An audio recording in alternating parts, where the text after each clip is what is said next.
foundation, and he is the president and founder, and you can name anything. So this is my honor to introduce N V Raghuram ji. Welcome and thank you. Really appreciate your time here. He just took a class in the morning in arcade and he just came right in. So we are keeping him pretty busy. I asked him, "Are you time?" He said no. So thank you. Thank you.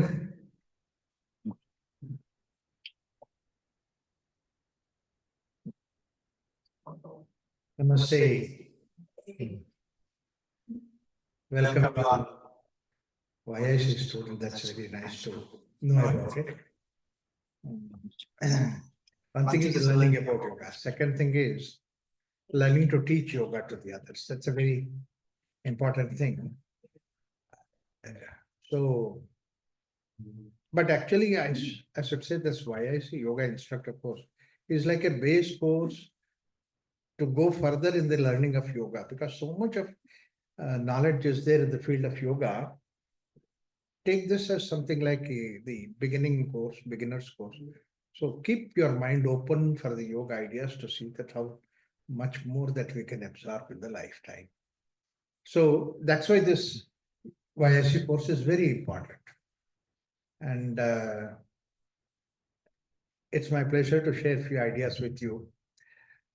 Essentially, what is yoga? Let me put in a very simple language. The way Patanjali puts it is that the definitions of Patanjali was given, most of us we know, Chitta Vritti Nirodha Yoga.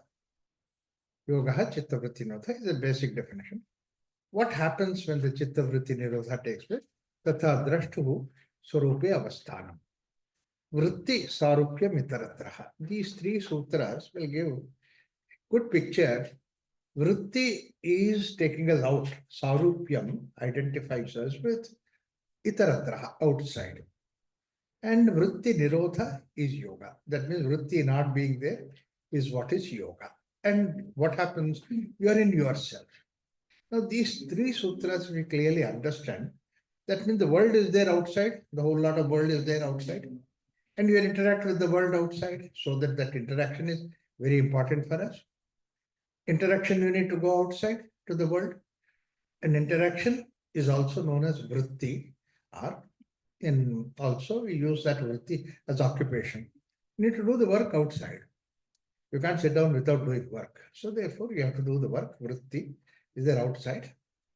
And then when you are not doing vritti, you're back into the self. Vritti nirodha is not stopping the vritti. When vritti not there, you are in swarupa, yourself.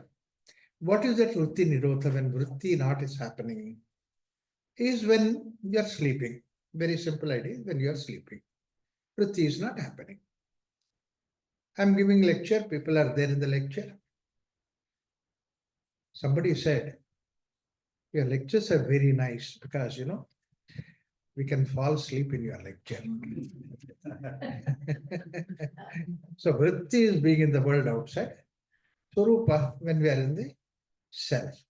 I said, it's so nice, my lecture helps you to go back to your Swarupa, your natural state. The only thing is that please don't have sound sleep, so that sleep for you and sound for others. Let it not be that, because others also have to sleep. So therefore, essentially, vritti sarupya mitaratraha. Now what happens is, why do I go back to myself? I go back to myself so that I can take up another vritti. I'm doing one vritti. I can come back and I can take up another vritti. Vritti is also circle, vrittam. So that means to say, same center, you can draw several circles, isn't it? So we are also like we are at the center, several circles are around us. And this is what is our nature of mind is that. That's what Shastra says. Chanchalami mano dharma, it is the nature of the mind is to go into the world outside through the senses, my hands, my eyes, ears, etc., etc. I go into the world outside. So vritti, now several vrittis we handle. What are the several vrittis? A simple thing is, one vritti we handle is that I'm a son, I'm a man. Second is I'm a son.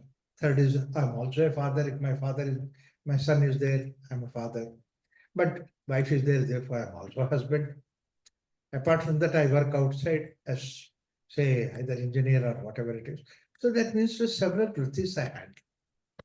But only one thing is that I should not have unnecessary interference with these vrittis. That means I'm doing one vritti, other vritti should not interfere with that. When is it possible? When I come back to my center and then take up another vritti. That means I'm 100%, just a second. I'm 100% husband when I'm with my wife. 100% I'm an engineer when I'm working as an engineer. There's no interference with that. I'm working outside, one vritti that I do is the lawyer. That lawyer vritti is there, the nurse is there. But when I come back home and I go back, I'm with my wife, then I'm supposed to be husband then. But if the lawyer job interferes with the husband job, many times it happens. That's why wife shouts at you, show your liargiri outside, not at in the house. I will be my husband. Similarly, child wants father. Child does not want teacher. There are so many teachers that are, but we tend to teach the child. That's why child runs away from us. So we should have that clarity that I am the self, vrittis are there. It's so simple, so easy. But it looks so easy, but it's difficult. Why? Not because of the vritti. See, if you're able to come back out of the vritti and then go to another vritti, that's what mirror does. We are also like mirror. You go in the world, do the work, and then come back and then go back to the world. This is something which is so simple. Mirror can do it. Mirror will not hold on to some object. This object is beautiful, so nice. And that girl was looking so beautiful, so I don't want to leave it. I stand in front of it. Mirror still shows that face only. No. Mirror shows my face. However horrible it may be. So therefore, basically, I should also be like mirror. I don't have to become unnecessarily attached to this thing. This attachment is what is called as is klesha. That's why klesha, to remove the klesha is like a dust.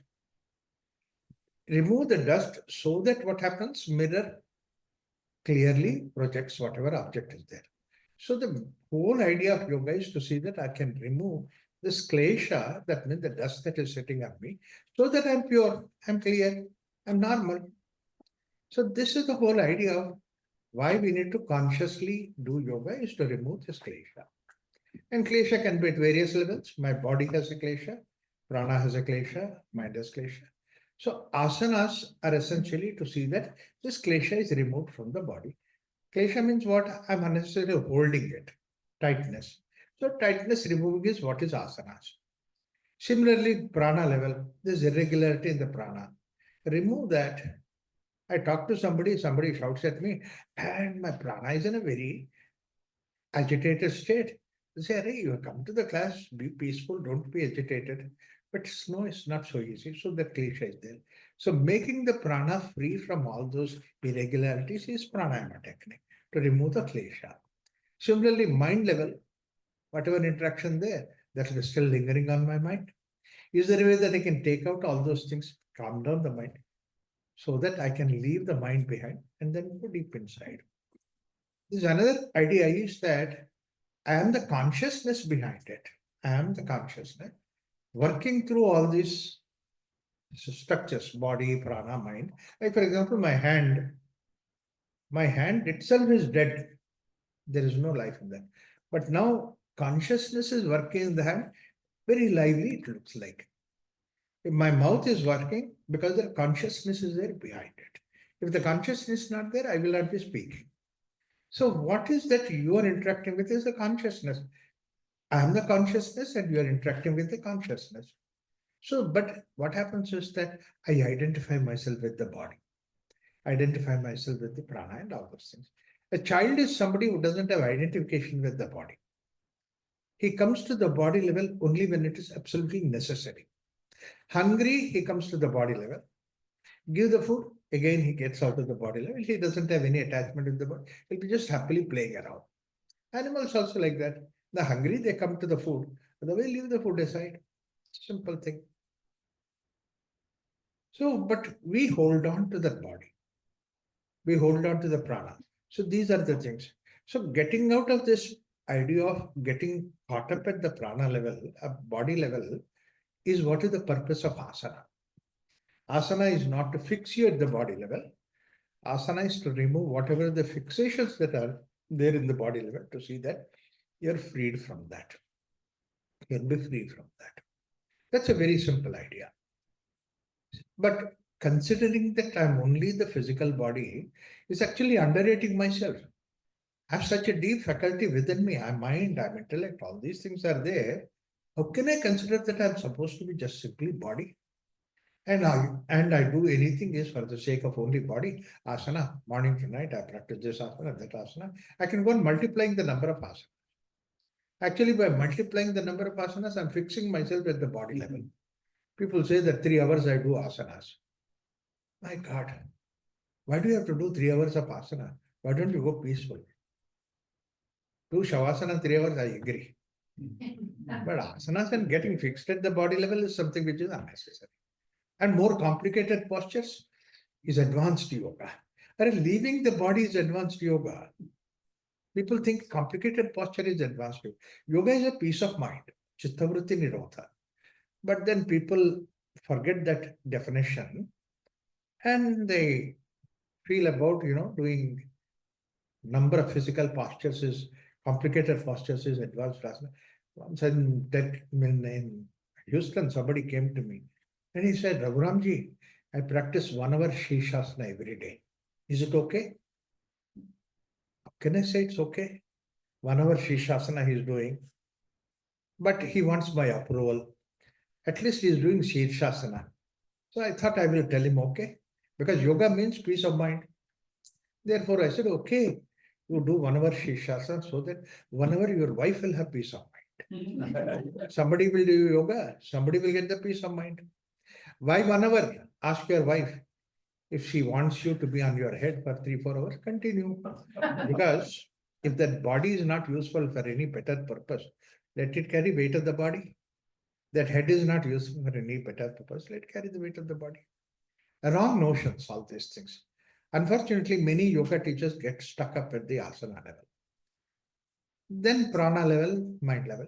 But essentially, when you come back, Patanjali says, how to come out of this clutches at the body-mind complex, this body-mind complex that is there. We get stuck up with that. How to get freed from that? Very simple idea is that disciplined way that you can come out of it. This is what is abhyasa. Discipline yourself. You are not the body. You are relaxed. It's not one day relaxation, day after day after day. You relax. Day after day after day, you do pranayama so that you can. This discipline is abhyasa. The second thing is, body is not holding on to you. You are holding on to the body. That's why you give up your hold. That's what is Vairagya. Therefore, Patanjali says, Bhagavad Gita also says, and Upanishad also says, Abhyasa Vairagya is the way that you can come out of it. Now, there is a lot of philosophy behind it. Abhyasa means essentially that who are the people who can do Abhyasa? Are the people who are extrovert. Because Abhyasa, the discipline, is extrovert. It is an external activity. Who is extrovert are the people who take the Abhyasa. Who are introvert is the Vairagya. Similarly, if you go a little more deep into it, those who are action-oriented, Abhyasa. Those who are emotion-oriented, Vairagya. So these are the two different categories that are there. It is there in the nature. In fact, look at the nature, how much of discipline is there in the nature. Every animal has a discipline. Cows go to the grazing outside, come back home at the same time. That's why we have Godhuli. That means at the same time. Birds fly in the sky in such a formation. This is a discipline. Ants go one behind the other in discipline. So in the nature, there is so much of discipline. So we also have discipline. We are also part of the nature. Let go, non-attachment. That's what is Vairagya. Vairagya is also there in the discipline, in the nature. Look at the nature, when you see the Vairagya, the seed gives up itself so that it becomes tree.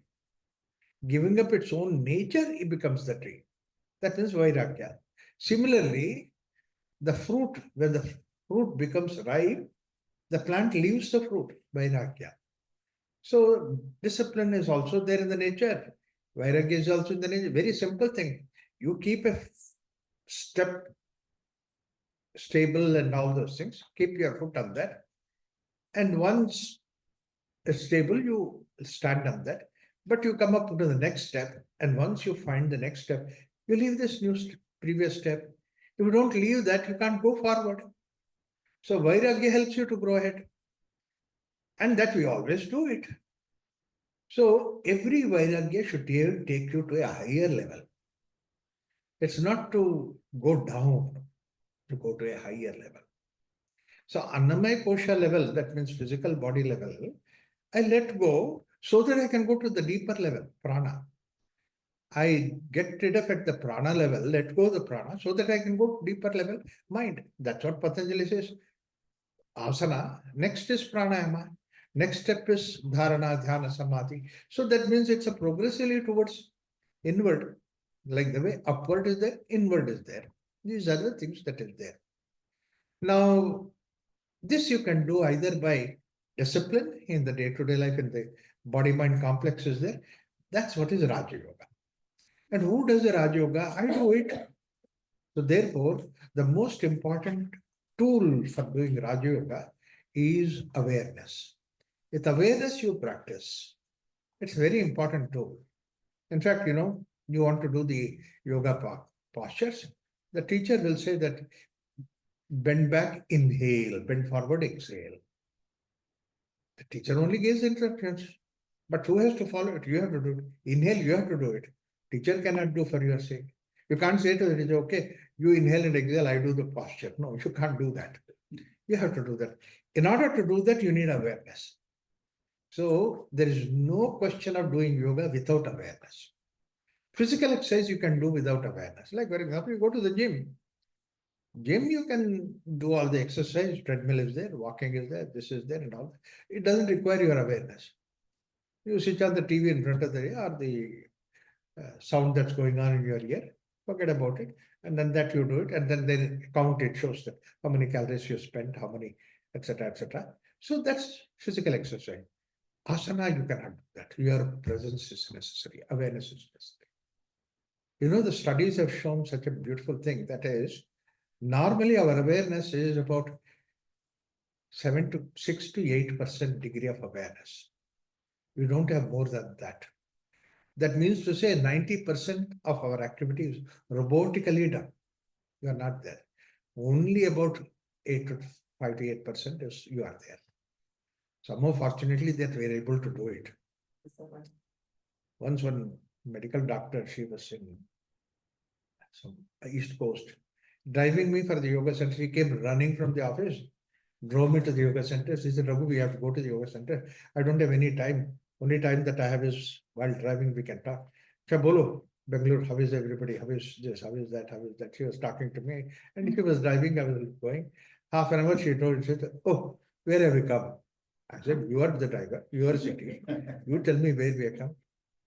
Then I looked around, her office is there. I said, you have brought us the office.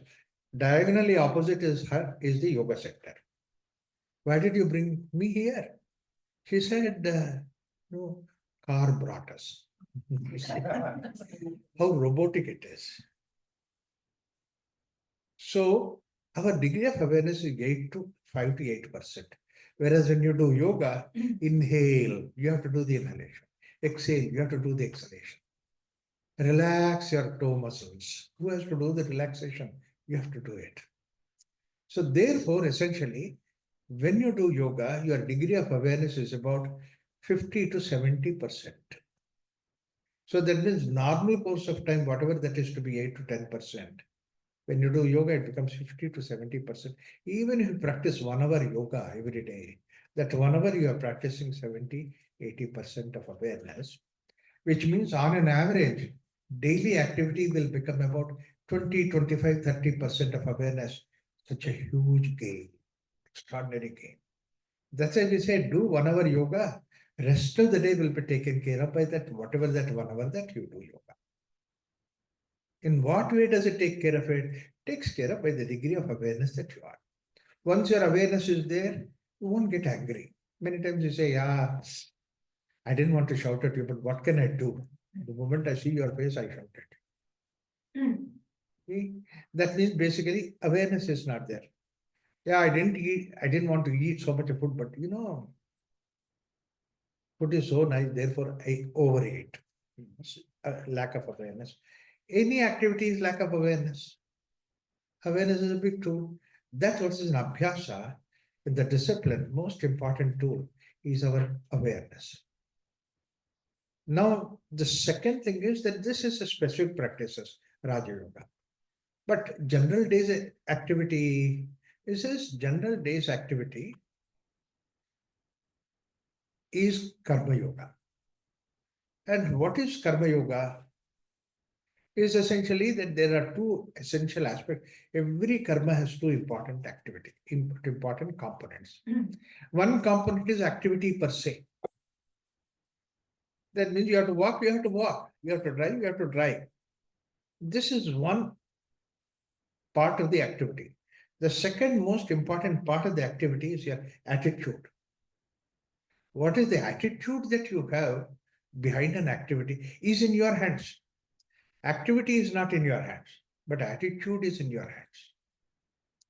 So is there a way that I can plan my attitude in such a way that it elevates rather than bringing me down, elevates me? When that attitude elevates me, then I go towards the self. That's what is Karma Yoga. But that's a discipline. Like the way under the Abhyasa, these two practices are there. That is Raja Yoga, specific activities. General activity is Karma Yoga. On the area of non-attachment, let go, there are two important aspects that are there. I can let go by using my intellect. I can analyze and say that, oh, I don't have to worry about it. I can let go. Worry that's bothering me, disturbing me, agitating me. I can use my intellect to see that I don't have to worry about it. I don't have to. I can keep my mind peaceful. This is what is Jnana Yoga, where you use the intellect. Intellect is the one which questions. The second thing is we have another part of us which is supposed to be the bhavana. That's what is our emotion. A rough translation in English emotion, but it is bhavana. And that bhavana I can make use to see that I can let go. This is what is Bhakti Yoga. Bhakti Yoga is something which elevates you by using your bhavana. We all born with bhavana. So these are the four different streams of yoga.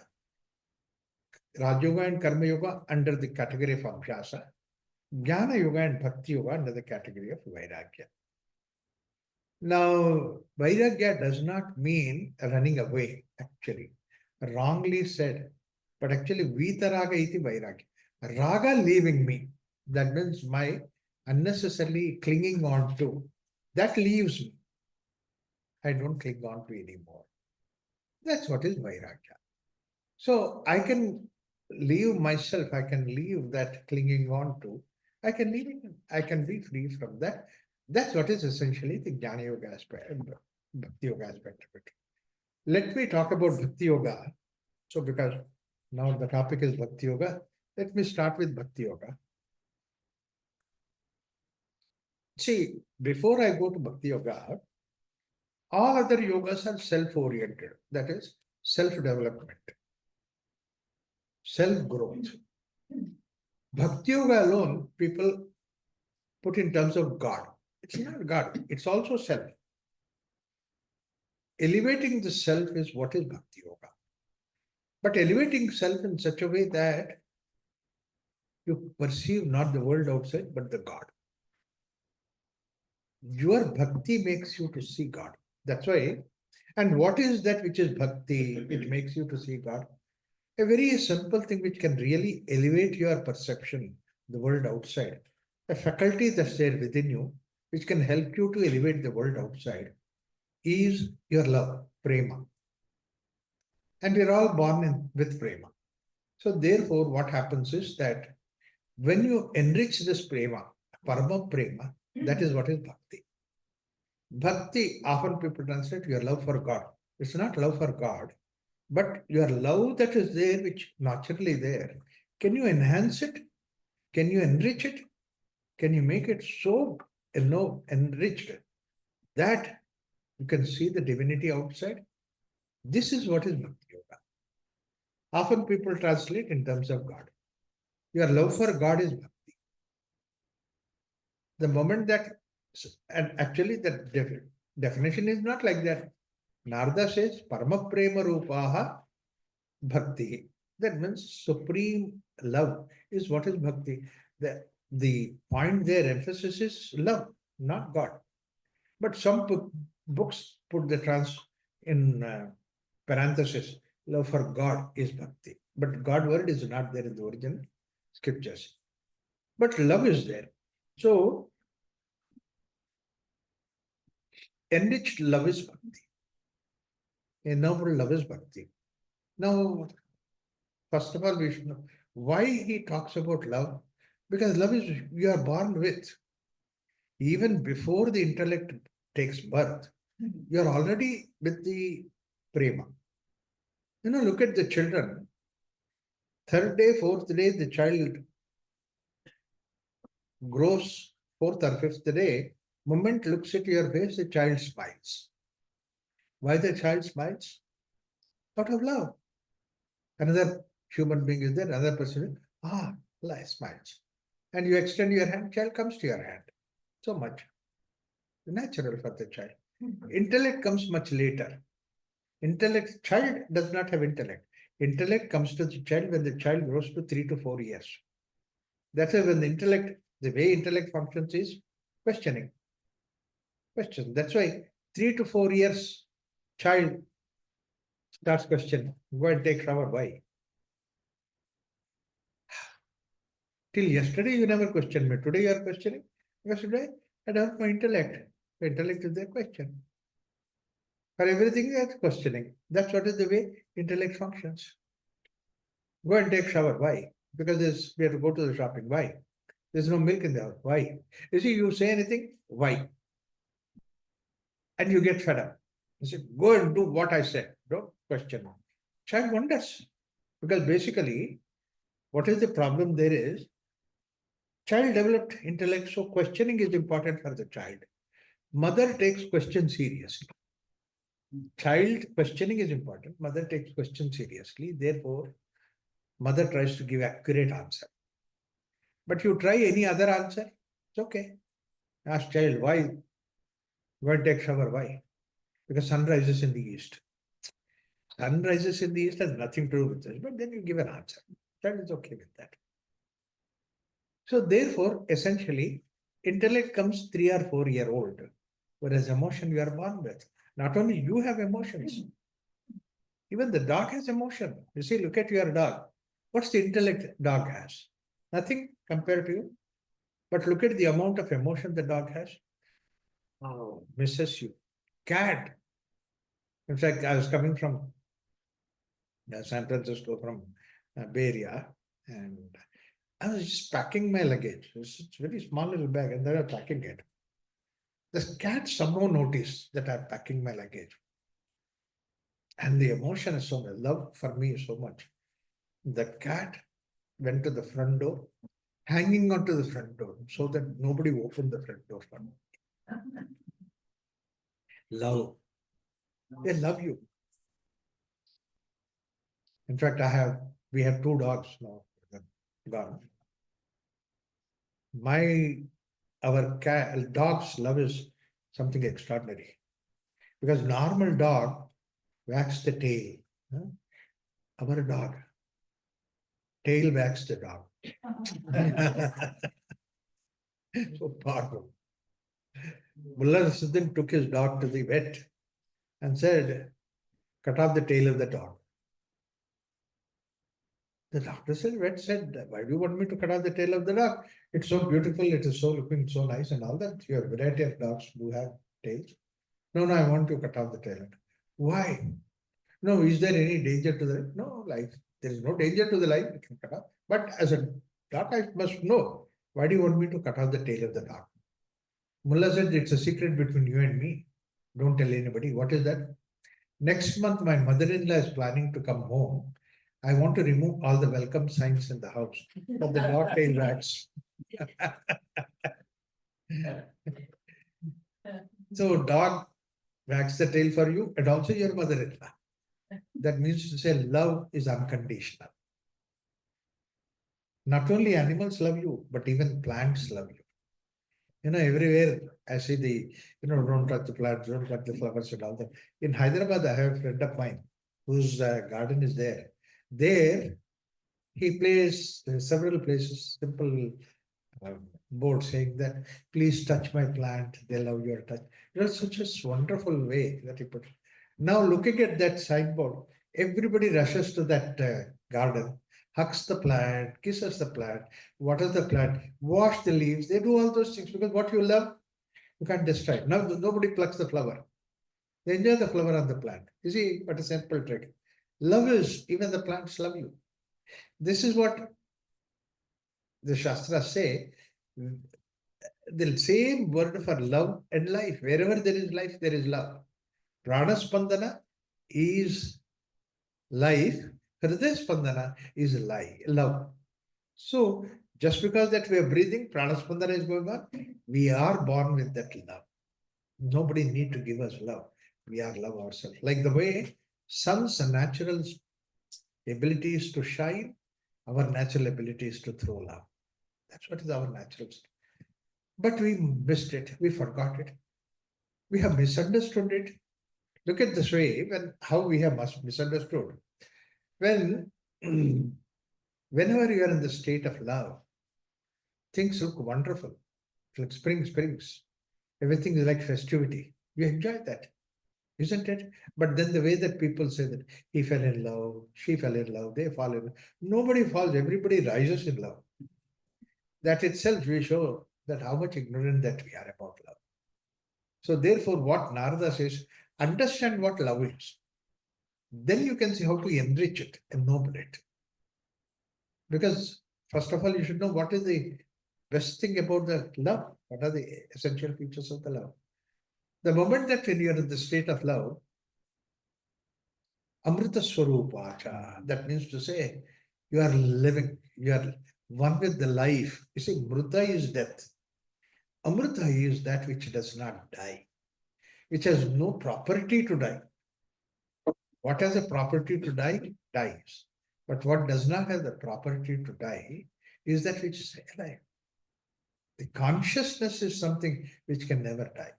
Like, for example, you are a child, you are conscious.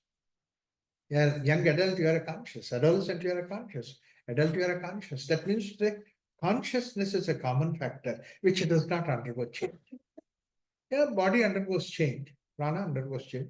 Moment we are in the state of love, you are one with that consciousness that's there within you, which does not know death. So if you identify yourself with that consciousness because of love, you have no death. Body dies, it's okay.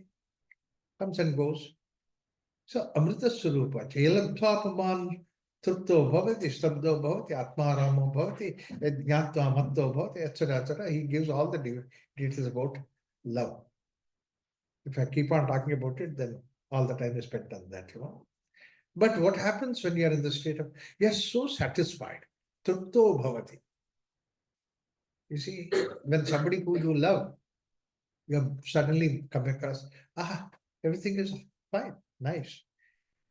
There is no more desires, trupto bhavati. Normal experience of trupti or the satisfaction is, when a sensory organ meets with sensory object, then trupti comes. Trupti means satisfaction. Like, for example, I'm thirsty, and then I get water. Nothing else will take care of my thirst other than water. When I'm thirsty, somebody says, okay, I'll get you coffee. Please, before coffee, get me water. Because I know that is the only thing which can take care of thirst. Similarly, when I want to listen to the music, nice, wonderful music, when I listen, I feel satisfied. I'm hungry, food satisfies me. Because hunger and food are good. But if I say I'm hungry, somebody says I'll sing you. Nice, wonderful song. Please get me food. Sometimes you meet with this kind of an accident. It happened to me in my life. That's why sharing my own experience. I was in Bengal one time, Calcutta. In Calcutta, people roll the words. I don't know whether you know it or not. What is it? Words, Roll. words, they roll it. In Calcutta, I was there, and then somebody came to me and invited me, Raghuramji, please come to our house for bhojan. So bhojan means in Sanskrit food. So I went to their house hungry. They are sitting and doing, singing some bhajans and all those things. For half an hour, they sang bhajan, 1 hour, they sang bhajan. At the end of it, they said, Raghuramji, I think you are satisfied. Oh, then I realized they did not mean bhojan, they meant bhajan. But in Bengal, they rolled it to bhojan. Otherwise, I love music, but not when I'm hungry. Satisfaction requires your hunger. Satisfaction requires the right kind of an object. Then only you get satisfaction. Particular sensory organ. But when you are in the state of love, just recognize the moment that when you are in the state of love. At that point of time, all the sensory organs put together satisfied. Eyes are satisfied, ears are satisfied. Ah, supreme satisfaction. And that, what is that central unit where eyes and ears and touch and everything is together satisfied? That one unit together, all these things is what is called as mind. So only one experience of love is the one which can satisfy your mind. And what do you mean by satisfaction? If my thirst is satisfied, I will not want water. I'll just leave it. And I'm freed from that sensory organ. My eyes are satisfied, I'm freed from that sensory organ. Similarly, if my mind is satisfied, I'm freed from the mind. And then when the mind is gone, then what is there left? I'm the consciousness myself. So that's why love is the only experience which directly puts you in touch with the consciousness. There's no other experience in life which can directly put you directly to consciousness. You know, what you do, so much meditation, blah, blah, blah, all that home, 4 times you say, 5 times you say, and then all these things, do some pranayama, so all these things, and finally a glimpse of silence, you come to the state of what is called as samadhi. But in love, moment you are in the state of love, it takes you to that. That's why Narada says, Atma Ramo Bhavati. You are one with the Atma Sthiti. Atma means self. Atma means that. That's what is divinity. You are one with the divinity the moment that you are in the state of love. So now, it is not the love for God, but your love is something which can take you towards the God. That's why it says that love is the mother of Bhakti. Bhakti is the mother of God. It's not the other way around. If you deny the love, that means you cannot even go further steps. People say that, oh, I don't love all this world and all those things. They're horrible. I love God. If you cannot love here, you cannot love God. Because what is this? Is it not God's creation? If you cannot love God's creation and say, I love God, it's like I'm saying that you're a wonderful sculptor. I really admire you that you're a great sculptor, but your sculptures are horrible. Then what is the point? You're a great artist, but is this your heart? I mean, is this the way? But you are a great artist. It's saying like that. An artist is great because of the art. God is great because of his creation. It's his creation.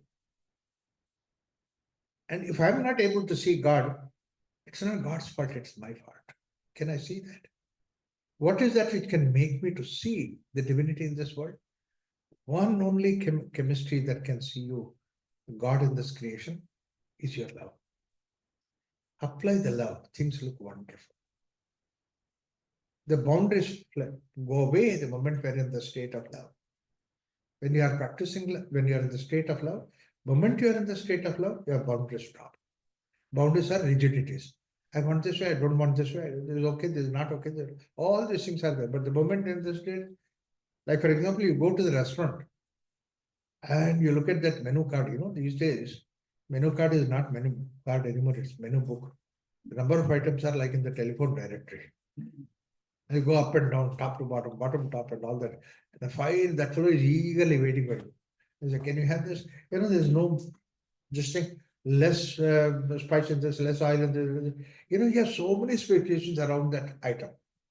And then that fellow he nods for everything. Because after all, he wants one order from you. And in that, pad, they write that order. All the amendments you have given, less pile, less this thing, he says, forget about it. Right. You know that, he also knows that. So many specifications. But the moment you go to the restaurant with somebody who you love, and that person asks you, sweetheart, what can I order for you? You know what's your reply? Anything is okay.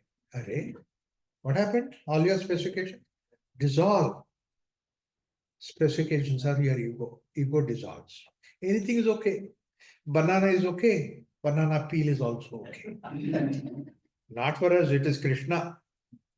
Krishna went to Hastinapur for negotiations. Kauravas, and then he failed. And then, Duryodhana wanted to kill him, but that did not happen. But then Duryodhana says, why don't you stay in our guest house? Baba, you think that still I stay in your guest house? I'll go to my friend's place. And he went to Vidura's place. Vidura is a servant son. All the palaces are there. Krishna didn't go to the palace, he went to Vidura's place. Vidura said, my God, you are in my house.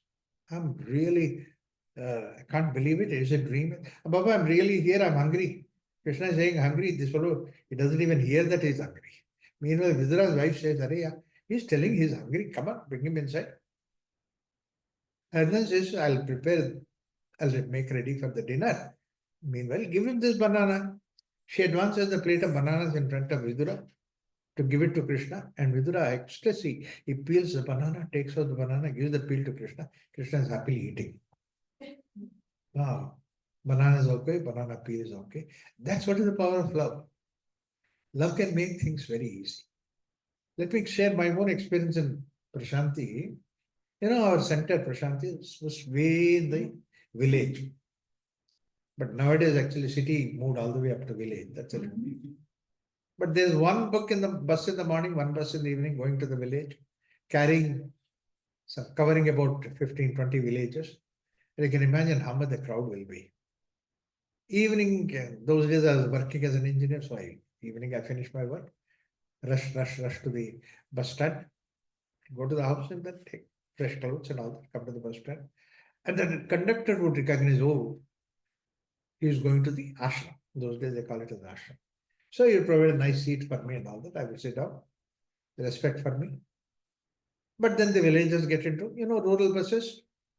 If there are 50 seats, if there are 30 seats, there are 50 people. So crowd.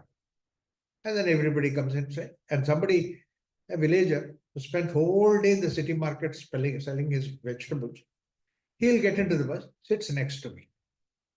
Now what happens, you see. I'm fresh, I'm clean and all that. This fellow spent whole day in the city market collecting all the dust on himself. Dirty, horrible, smelling, this, that, all kinds of things. I'm uncomfortable. He's comfortable. I'm unhappy. He is happy. And the moment I look at him, he's smelling. You see, I know a bit of pranayama, but I can't hold my breath for 1 hour journey. So it looks like eternity. It's like a hell, unending.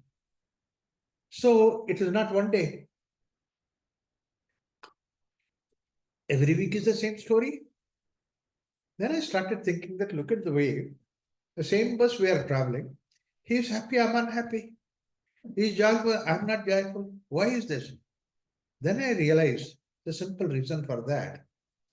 I have complaints. He doesn't have any complaint.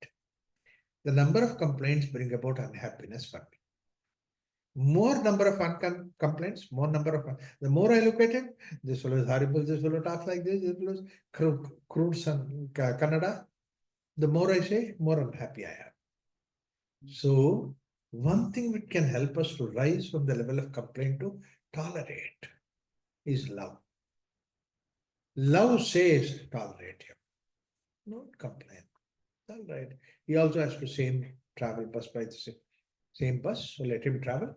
So love helps us to rise our consciousness from the complaint to tolerate. Once you tolerate, there is no unhappiness. Okay, 1 hour journey. On our journey, after that, he will go in his own way, I go in my own way. So I tolerate. But then one day Ramakrishna Paramahamsa said, it's not tolerant to other religions, but we must accept other religions. And I heard that, wow, I'm only tolerating him. No, I have to accept him. The moment, how to accept him? Love. Love can help you to rise from the level of tolerate to accept. When I accept him, the moment he enters into the bus, he is also has to travel by the same bus. I asked him, please come sit next to me. Not only that, now, because the bus is so crowded, call your friend also. All three of us will sit in. See, I adjust myself. The moment you rise from the level tolerate to accept, where is the question of unhappiness? You don't have any more unhappiness. Moment you accept, the next thing that comes is you start, he's like your friend. You start talking to him because he's your friend. So the moment I accept, I talk to him saying that, hey, which village are you coming from? I'm from that way. Oh, that's like, yeah, Babaji, I know that you come from ashram. They used to call him. So I go to that village. I see you every week coming in. So what did you bring? Oh, vegetables I brought. Okay, you sold everything in the city market? Yeah. How much did you make money? These days, how much money? Oh, hardly people get any money. He didn't make much money. Hey, don't tell me. Must have made at least 700-800 rupees. 800 rupees?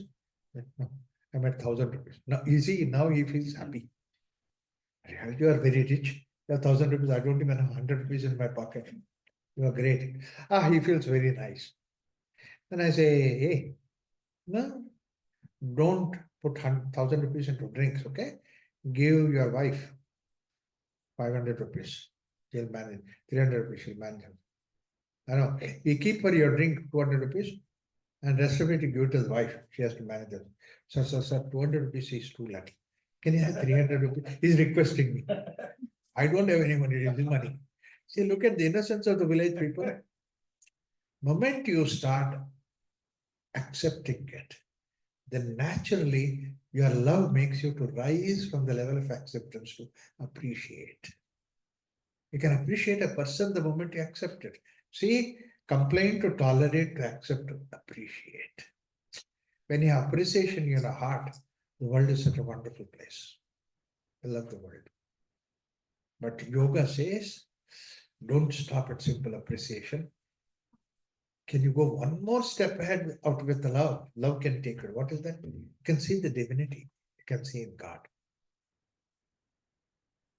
Wow. That's why your love is not simple thing. Your love is so powerful. It can take you towards the God, make you to see God. That last step is what is called as Bhakti. A hermitage, a rishi is sitting in a hermitage, smaller. Sannyasi has nothing else. Middle of the night, is overlooking through the window into the beautiful lake that is there. And the moon is being reflected, full moon is being reflected in the lake, sitting there and watching that. Still water and the moon is being reflected, dark, blue sky. How lovely it is to see that. And he started noticing that even though the moon is so big, the lake is so small, the lake is reflecting the whole moon. And though the lake is reflecting the big moon, moon is not disturbing the lake. Not only the lake, moon, but also the sky, you can see the lake. And he is watching that. And the wind does not feel like disturbing the way that this saint is watching that. Gently flows. Nice, wonderful breeze. Time is standing still and is there. A robber thought that this hut is open. I can take anything from here. He goes inside. What is there inside? There is nothing. So very disappointed, he turns around. When he turns around, he saw, actually he entered into that, there is nobody there, so I can take up anything. But then when he turned around, he saw two eyes watching him, sitting near the window. You know, when suddenly you are meeting with something like that, you become nervous, stunned, and all that. And this robber gets stunned there, standing there. And this man, this saint was sitting there, he smiles and tells the robber, "What a great day today." What do you mean by great day? He said, "You know, I only heard robbers enter into the palaces. And today I found you entering into this hermitage. For a moment, I thought there's a palace and I'm a emperor. You made me to feel that I'm the emperor. What a wonderful gift you are given. And on the other hand, people call you as robber. Robbers are supposed to take valuable things. But you're not taking any valuable thing from here. Look at a valuable thing like lake is valuable. The moon is valuable, that's being reflected.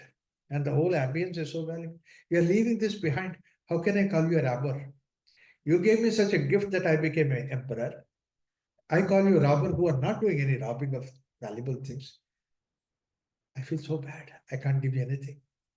Huh. Still, I can give you something because I'm sitting pretty inside this place and you are going into the wild nature and you need the shawl. So he was having his blanket on top, gave it to the robber. Please take this with you.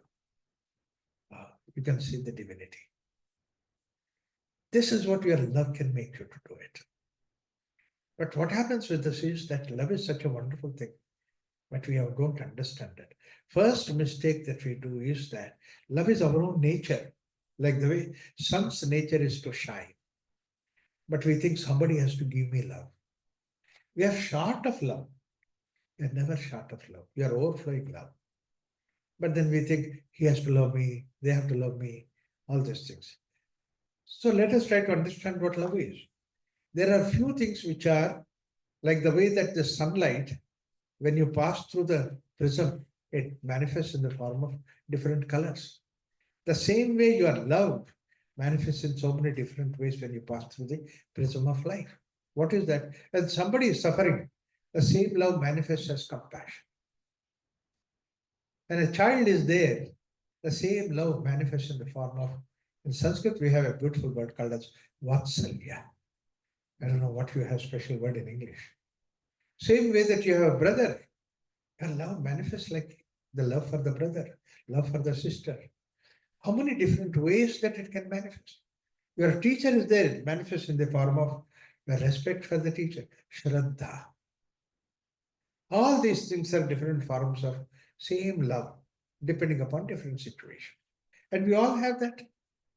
Not only that, we are rich of that because while we are growing, we had that experience of love. Parents used to love you. Your brother used to love you. Neighbors used to love you. How much love that we have grown with? Is it not? We are flooded with the love from all different directions.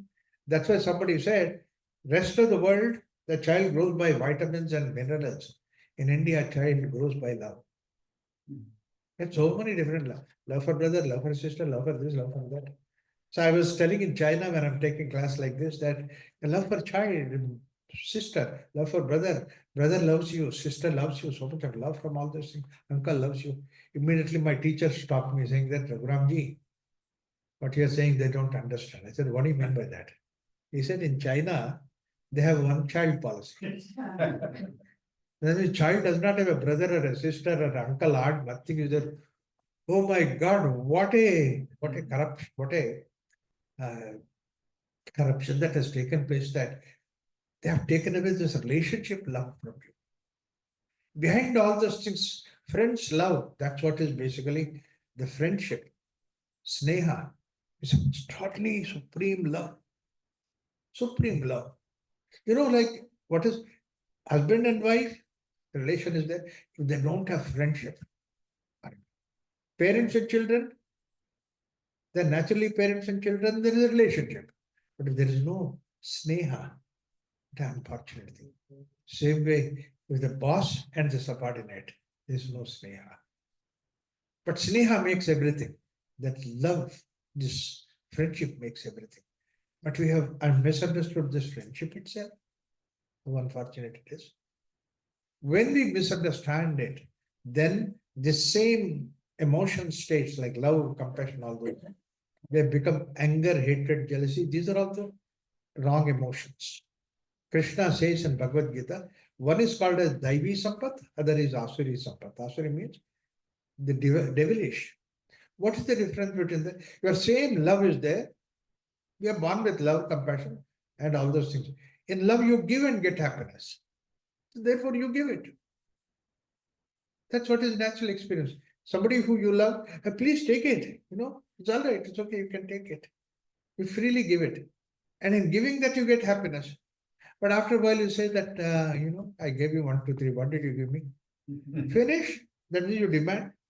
Why the demand comes? Because ego comes into the picture. I gave so that you give me. I is important. This I is the most important corrupting thing. Look at this I. I is a very simple thing as a convenience that we have used in the language just to replace saying my name. Raghuram is angry, Raghuram is going there, Raghuram is angry. Baba, how many times you say the name of Raghuram? Replace it with one single stick like I, that's what is simple I. So that you can also use it, I can also use it. This I, nothing belongs to me of that I. You can also use it, everybody uses it. But look at this, I has become so important. I am this, I am that. All the things which are surrounding I am rich, I am less rich. And the fellow who has the money, he says, I have so much of money. One who donates so much money, I have donated so much money. Even that also becomes your ego. Everything can become ego. See, and this world protects this ego all the time. It's great. Just now, yeah, program, all those things. And she can say, I can talk for about 1 hour. I said, better, so that I can keep quiet, all those things. I become so important. Look at the English language. Every letter you write lower case. When I comes, you write in uppercase. Give me one reason why I has to be in uppercase. Tell me. There's no reason. Only reason is how can I be in lowercase? I have to be in uppercase. These days you don't have to do it. Microsoft will do it. Even if you write lowercase, it makes it uppercase. I is so important. Somebody asked Judge Bernard Shah, when Gandhiji was assassinated, what's your statement? He's a statesman. Gandhiji has been. He said, Bernard said, after 2 world wars, the world required guidance of great people. Really, the world requires guidance of great people. But unfortunately, what a calamity that happened. Recently, Henry Thoreau died, a great person. Now, Gandhiji has been assassinated. Even my health is not all right these days. Great people. He says, my health is. So that means I'm a great person. People want to give this I, hey, capital I, big I. That's why the whole of Bhakti Yoga essentially is, and the moment I comes, it becomes anger, hatred, jealousy. Look at your all emotional states like anger, hatred, jealousy, greed, desire. All these things behind that is I is the root cause of it. I'm angry with you because you did not do the way that I want you to do it. I is important. I hate you because that you did not follow me. Therefore, I hate you. I is important. Everywhere that I is important. How easily that I comes into the picture. The child does something wrong. He said, what is this? This is nonsense. You should not be doing this wrong and all those things. And then we're not satisfied with it. Say, being my child, you should not have done this something wrong. I mean, if you are somebody else's child, you could do it. My child cannot do it. This my mind. This is what. Dambho darpo vimanasya, krodho parishyameva. All these things are the asuri sampat. And root cause for asuri sampat is I. The moment you bring in this I, you are a devil. The moment you dissolve this I, you are divine. That's a simple idea. Surrender this I. Surrender this I. The whole idea is bhakti. is to surrender this ego, I. That's why other yoga says that my activity is not all right, let me correct my activity is jnana, karma yoga. My understanding is not all right, let me go to right understanding. That's what is jnana yoga. The same way, I'm not really disciplined, let me discipline myself is Raja Yoga. But I am not all right, dissolve this I is Bhakti Yoga. It goes to the root. And you look at Patanjali, finally what happens is Patanjali also dissolve this I. When he talks about Samadhi, Samadhi is what? Where Swarupa Shunyam. That means I am not there. Samadhi happens. Why sleep is such an extraordinary, wonderful state? Sleep, ego is not there. Where is ego in the sleep? So dissolve this ego. Bhakti sadhana is that.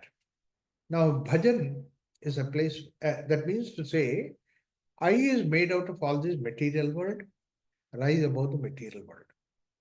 That's what is the idea of bhakti. So, material world is the poetry or the prose that is there in the material world. Poetry is added to the prose. So, that's why it is called as Gita. They could have said Bhagavad Vachana, but they said Bhagavad Gita. That means it's beyond the words. If you are reading Bhagavad Gita, don't look at just simply words. Go beyond that in the form of what is that extraordinary thing that it communicates. So I don't know how much time that we have. 3:15. So another 10 minutes, we can give a break. Okay. And because I lose I told you, no, I lose the time. Anyway, let me give you the idea. You see, love is something when you enrich it, it becomes bhakti. When you bring it down, it becomes kama. It becomes lust. Lust and greed, all these things, when love degenerates. When the love ennobles, it becomes bhakti. When love becomes ennobled, it has no possessions. When it becomes down, when it degraded, it becomes possession. Love becomes possession. I want to possess. Without in love enriches, and that's when it is kama. Kama possesses. Love doesn't have that. Bhakti gives up. Bhakti is happy. Let me give only one example and then stop it. Otherwise, millions of examples are there. You know, those days, young people used to travel from place to another place by forest, and then there used to be somebody who is guiding them.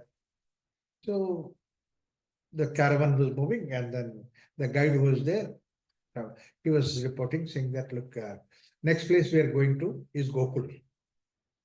Ah, Gokul. What is Gokul? Oh, yeah, you don't know the Gokul? No, people were discussing them, talking to them. You don't know the Gokul? Something you're missing. What? What is there in Gokul? That wonder boy. Who is that wonder boy?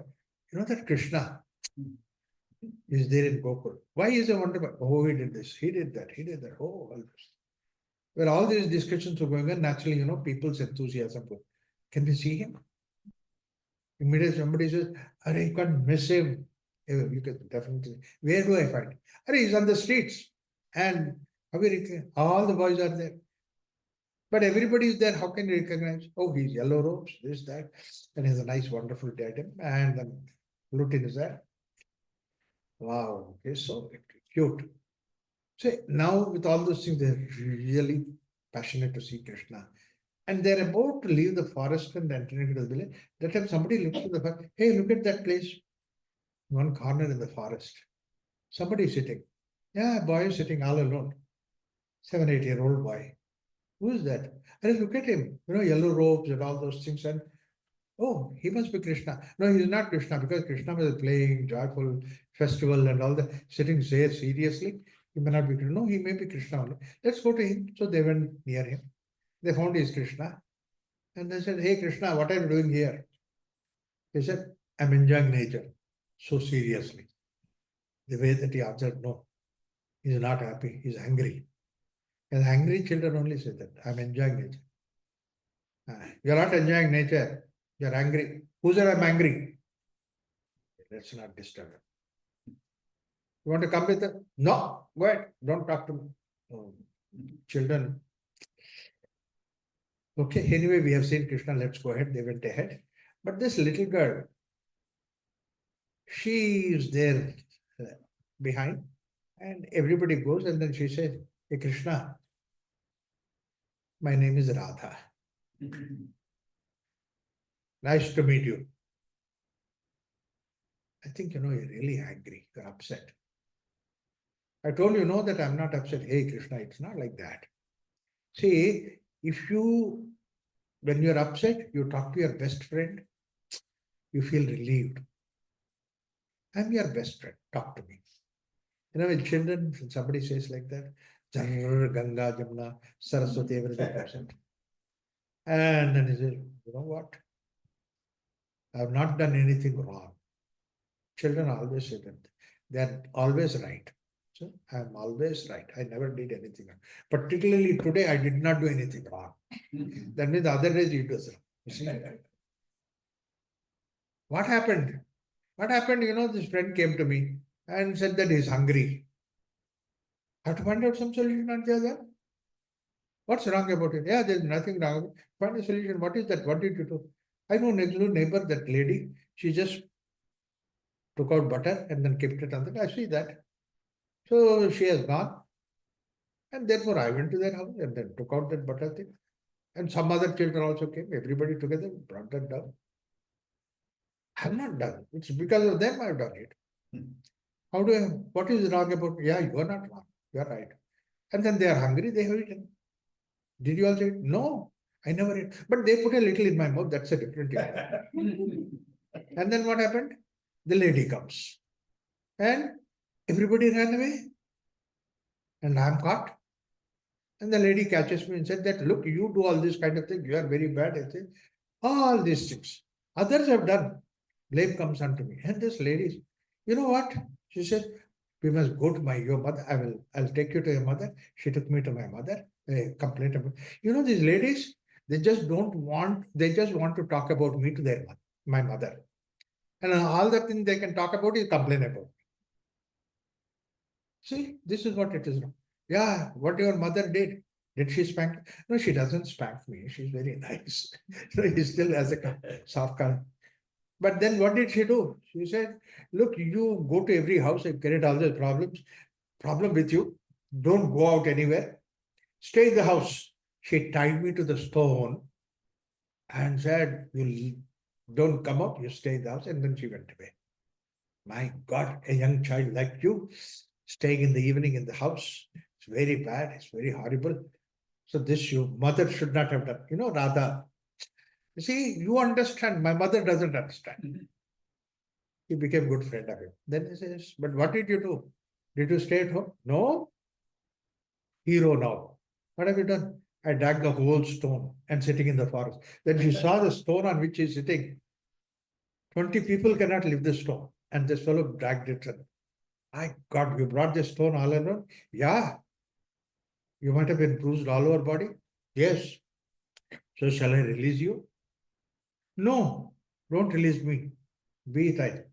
No, but you can go and play with that. No. Why? Then he said, you know what? Let my mother come home. Search for me, not find me out. Becomes panic.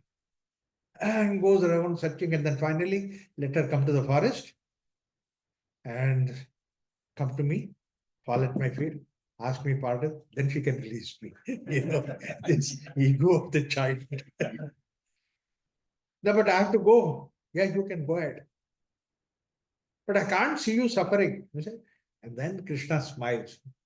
No suffering, you talk to me nice. No, I forgot everything. Children can forget in thrice. But I have to go. Yeah, go ahead. And while going, Radha says, I love you. And then Krishna says, I love you too. That was the first meeting of Krishna and Radha. Years passed away. After that, the whole Gokul wanted to move to Vrindavan. Vrindavan is the place of Radha, and leader is the Krishna. They move to Vrindavan, and you know what happens? Children meet children, and then So many stories. The stone has a story, the cow has a story, the tree has a story, going on and on and on. In the process, they get in, they are in love with each other. Krishna decides wants to marry Radha.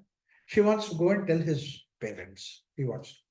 And then while he was working, and then his somebody in the village said, "Hey, Krishna, where were you? You know, your father was searching for you. Why was he searching?" See, I don't know why he was searching, but then some guests came to me. Who are those guests? I don't know, how do I know about it? I just only saw some guests. I think they are coming from Mathura. You know, these village people, they know everything, but they don't reveal it. Some Mathura somebody is going, "Arey Baba, go and ask your father what it is. Don't ask me."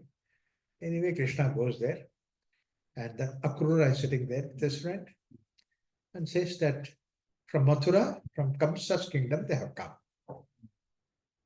What for? Inviting Krishna for the Rajasu Yaga Kamsa is doing. Okay, wonderful. Royal invitation. But yes, let's all go. Then Vasudeva says, I mean, Krishna's father says that he says, no invitation for us, only you are invited to go there. Oh, that means you are not invited. The king is not invited. Only I am invited. Yeah, there must be some suspicion behind it. What is that? Akrura says that Kamsa thinks that you are the eighth son of Devaki, born to kill Kamsa. So Kamsa wanted you to come alone there, and then in the Malayuddha, he can kill you. So then he can eliminate you. Wow, plot is that. So if Krishna doesn't go there, Kamsa is ready to come with the army and kill all the children in this place. Then Krishna says, if I'm born to kill Kamsa, I think time has come, let me go. Akrura says that's what is the right solution. We can go and finish Kamsa. So when once that is decided, tomorrow we are supposed to leave. Krishna immediately rushes to where Radha is sitting. Radha, have you heard about it? By that time, rumors always go to chill. And Radha heard about it. Yeah, you know what? I heard about it, and I don't think that I never thought that you will come back again. You know, you are a great person. You have come here still. What have you heard? The whole village knows about it. That, you know, Kamsa is great king. Kamsa is doing some Yasu Yajna. And for that Yajna, you are a very special guest. Your dad is not invited. My dad is not invited. But you are a special guest. Bapre, I think you will go there. You will forget about me. I thought even now you have forgotten about me because I'm a simple household, you know, covered girl. Krishna says, no, that's not the truth. Then what is the truth? You know that, you know, Kamsa's Kamsa's sister, Devaki is in the prison. Yeah, Devaki was there in the prison. And you know that there is a God's curse that is there. The eighth son of Devaki is going to kill Kamsa. Yeah, that's also there. Now slowly things are opening up. And you also know that the eighth son of Devaki is missing. Yes. And Kamsa thinks that I am that eighth son of Devaki. So look at what happened, the reaction of Radha. Wow. That means Krishna is God incarnate. Krishna is extraordinary. Born to kill Kamsa. Great fellow. And then she becomes stunned. And Krishna says, you know, Kamsa is great king, all right, all those things, but I'm going to kill Kamsa. Time has come. Krishna thinks that she is worried that Krishna will be killed. But she says that Krishna is great. No, that's not in my hand. You are a kingmaker. Go ahead. No, once I finish all those things, come back and request parents that we should marry. This is where the Radha's extraordinary love for Krishna. She says, no, Krishna, we are not marrying. I love you, fine. But it's so divine, so extraordinary. I don't want to possess you. Normally, anybody else would have said, yes, I want to go with you, I want to be your. But Radha says, no. Prema, love always looks at simplicity. And that's what Radha says. My Krishna is a simple river that is flowing here, Yamuna flowing here. I can see my Krishna in cows' innocent faces here. Blade of grass talks to me about Krishna. I can hear the flute sound that is going on there. That's what is my Krishna. You go ahead. I don't want to go with you. Krishna looks at Radha and says, Radha, you seem to be extraordinary. I don't think I love you. I can understand you. This is where God even cannot understand your depth of your love. Yes, I'm going. And then he says, as a symbol of it, I will leave this flute with you. You can see that after that incident, Krishna never had flute in his hand. What is the significance of the flute? Flute, when you look at it, it's a bamboo stick, and bamboo is the weakest of the wood. With holes, small little piece, all the more useless. Material-wise, bamboo stick is used. And there also you throw your unwanted air, exhaling air, you throw it. That means the material value is nothing.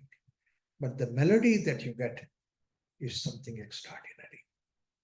Divinity is not in the world outside. If you are caught up in the world, you are stuck up with the material. Rise above that, you can see the melody. That melody is Bhakti.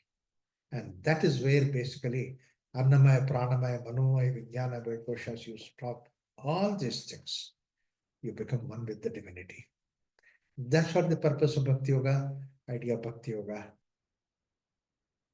One reality Krishna says in Bhagavad Gita is, Nahi kasyat kshanamapi jato tishtatya karmakrit karyate havashak karma sarva prakriti jai gunahi. Nahi kasyat kshanamapi, not a single moment they were free from doing any activity. The moment that you stop the activity, then you have already exited from the creation. Because the nature of the creation itself is an activity. So you are also part of the creation, so that you are also activity bound. So there is no way that you can escape activity. Only thing is you can shift from one activity to another activity. So this is a simple truth that Krishna gives. Activity you need to do, but activity is going on all over. But of all these things, there is one specialty about human being is that it is split into two things.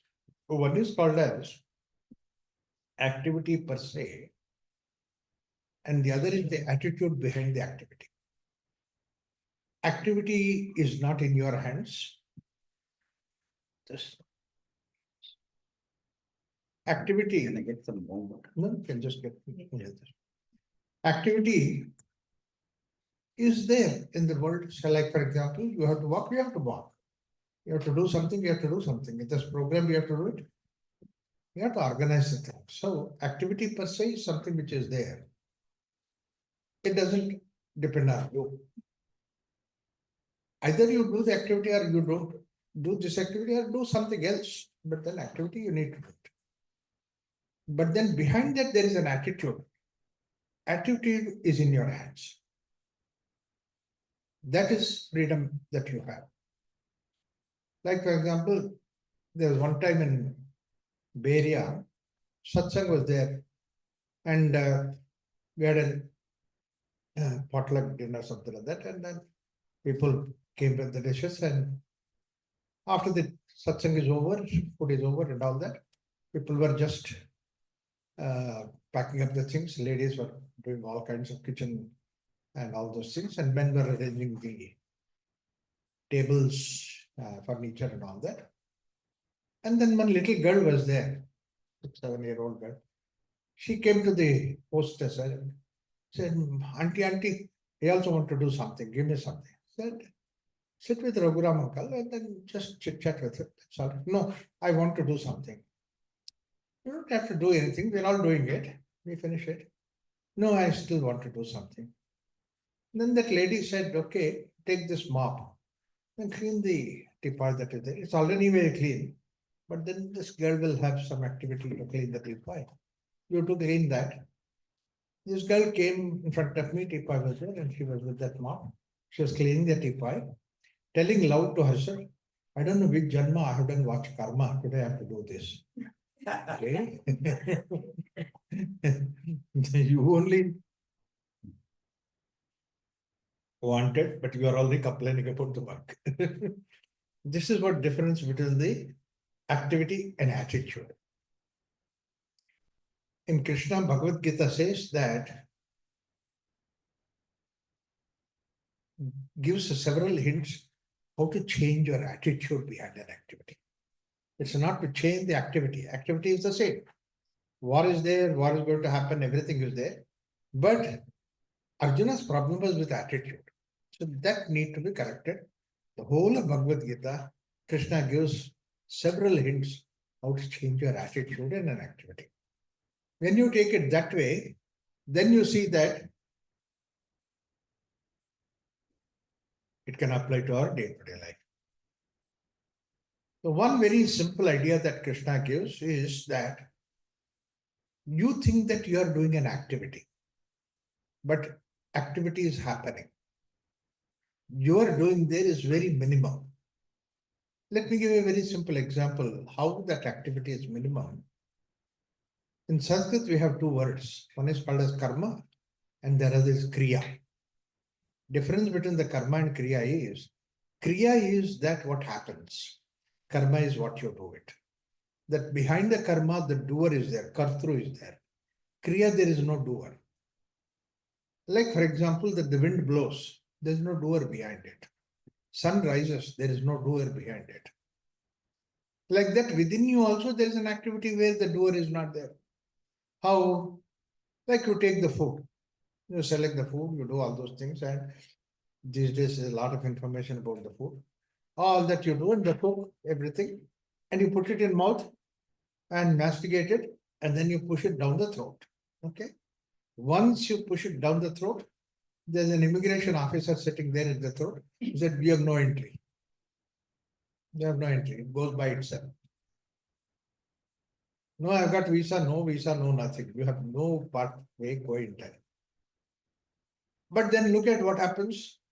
The food goes down, something is there happening.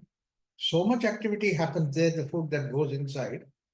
What is good, what is bad, separated, bad is thrown out. What is good has been processed, made out of blood, out of marrow, this, that, and all those things. And if there is extra, that is deposited somewhere in the form of a fat. All that happens.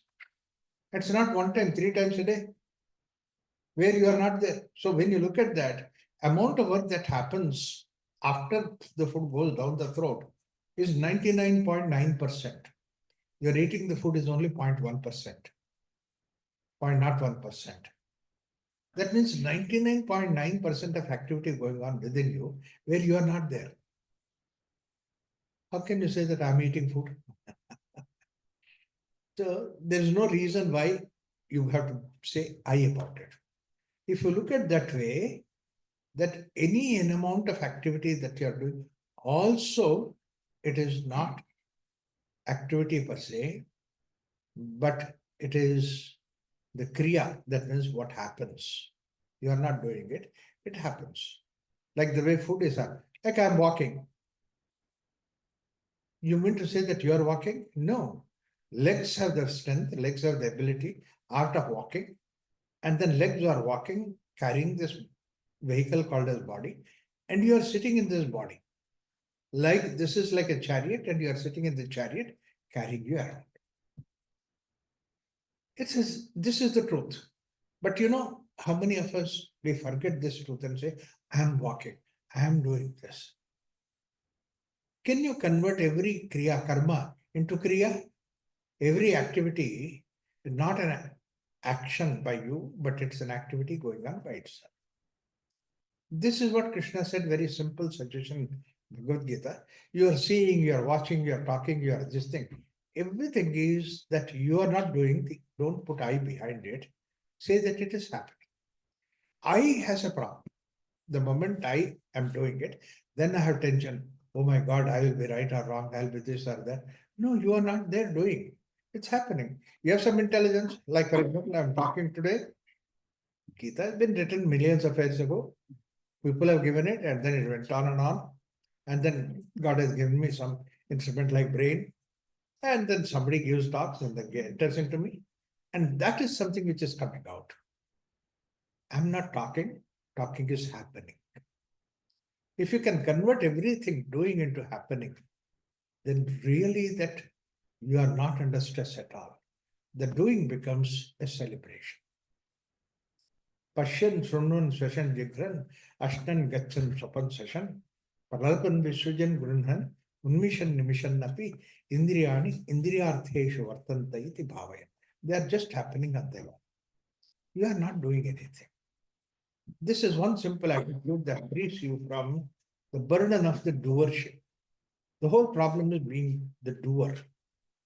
Dissolve the doer. That's what is the idea. This is one simple idea. Second thing, I mean, like several things that are there. Second important aspect that Krishna gives in Bhagavad Gita, very common thing that we all know, we all would have read, heard, and this and that. And every house that they have this statue of Bhagavad Gita, there is this quote, most quoted verse, Karmanye Vadikaraste, Ma Phaleshu Katachana, Ma Karma Phahetu Bhu, Mate Sangha Astu Akarmani. Most popular sloka in Bhagavad Gita, most often quoted sloka, in my view, most misunderstood quote, sloka also. Why I say misunderstood sloka? Because, you know, what Krishna said and what translators have given, I will tell you. What Krishna said, karma neva adhikaraha. That means you have adhikara for karma. Ma adhikaraha karma phaleshu. That means you have no adhikara for karma phala.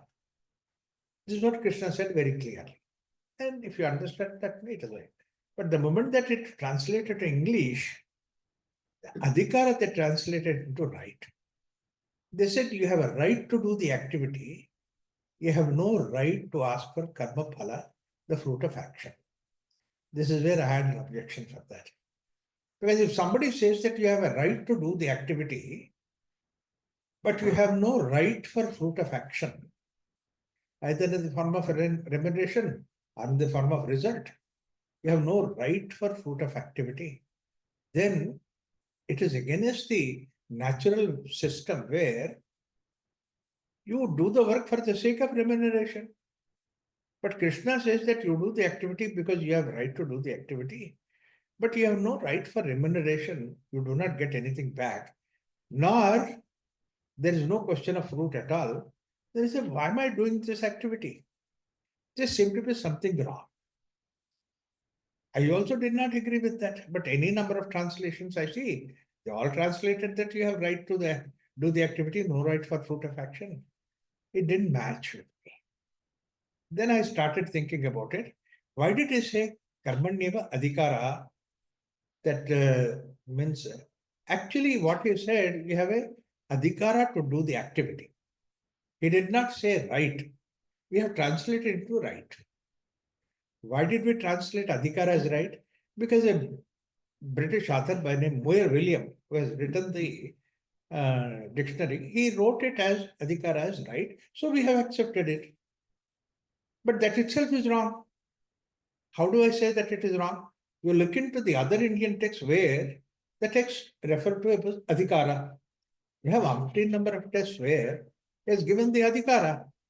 Like, for example, in Atmabodha and these things, they said adhikarinaha. That means,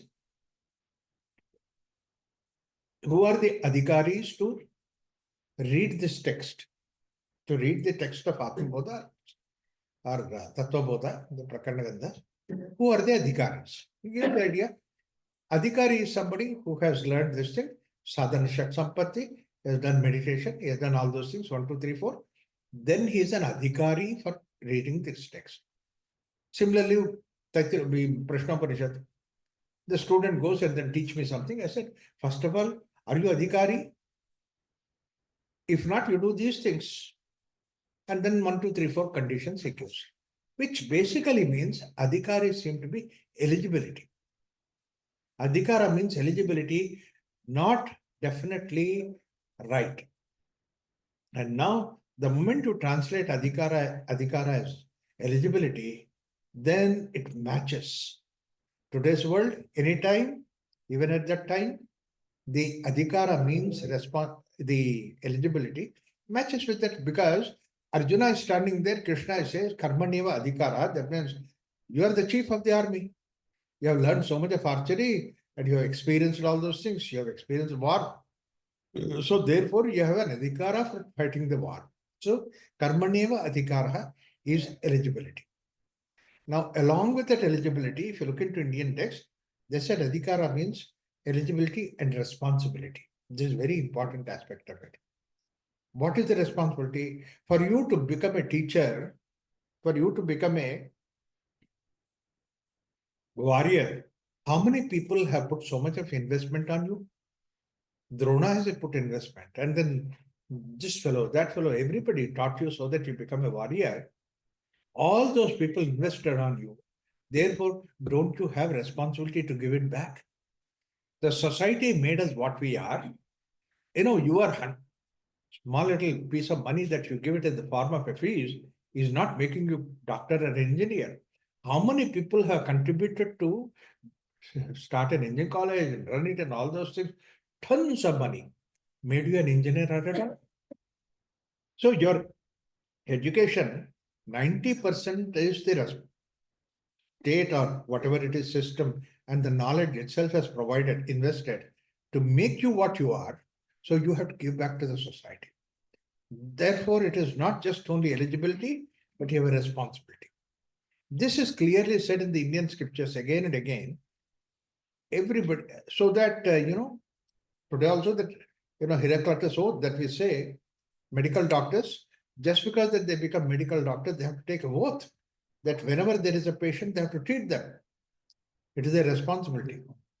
And this is not coming from today in Heraclitus. It is there in Ramayana also.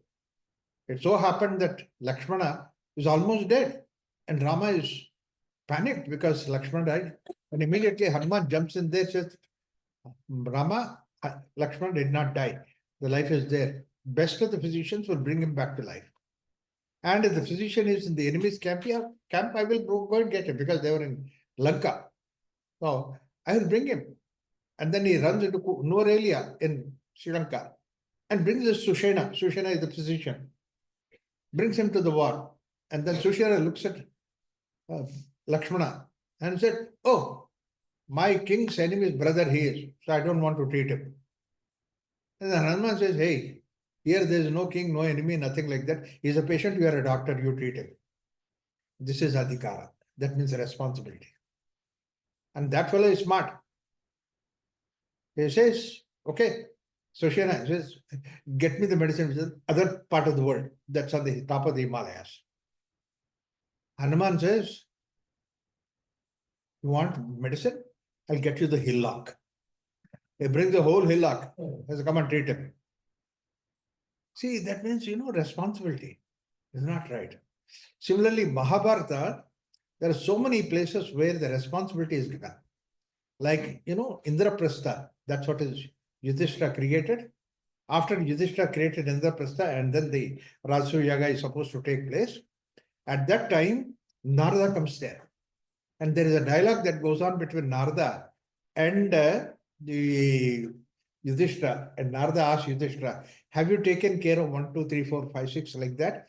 There are several shlokas. And one shloka, Narada asks, please listen to it very carefully, he says that there are some people who are physically, mentally challenged, and such people, they'll be cursing God that in a place where people are all right, why did you create like this me? So they will curse God. It's king's responsibility to see that he provides additional facility to these people that they don't blame God. That means for mentally challenged people, you provide facilities. That's a king's responsibility. There's no right for the king. In this culture, there was no right for the king. Actually, there's only about responsibility for everywhere. In fact, there are no rights for anybody. Because in Sanskrit language, there is no word called right at all. In fact, the word that in all Indian languages, the word that you use for right is hak, isn't it? And hak is not Sanskrit origin. Hak comes from Arabic.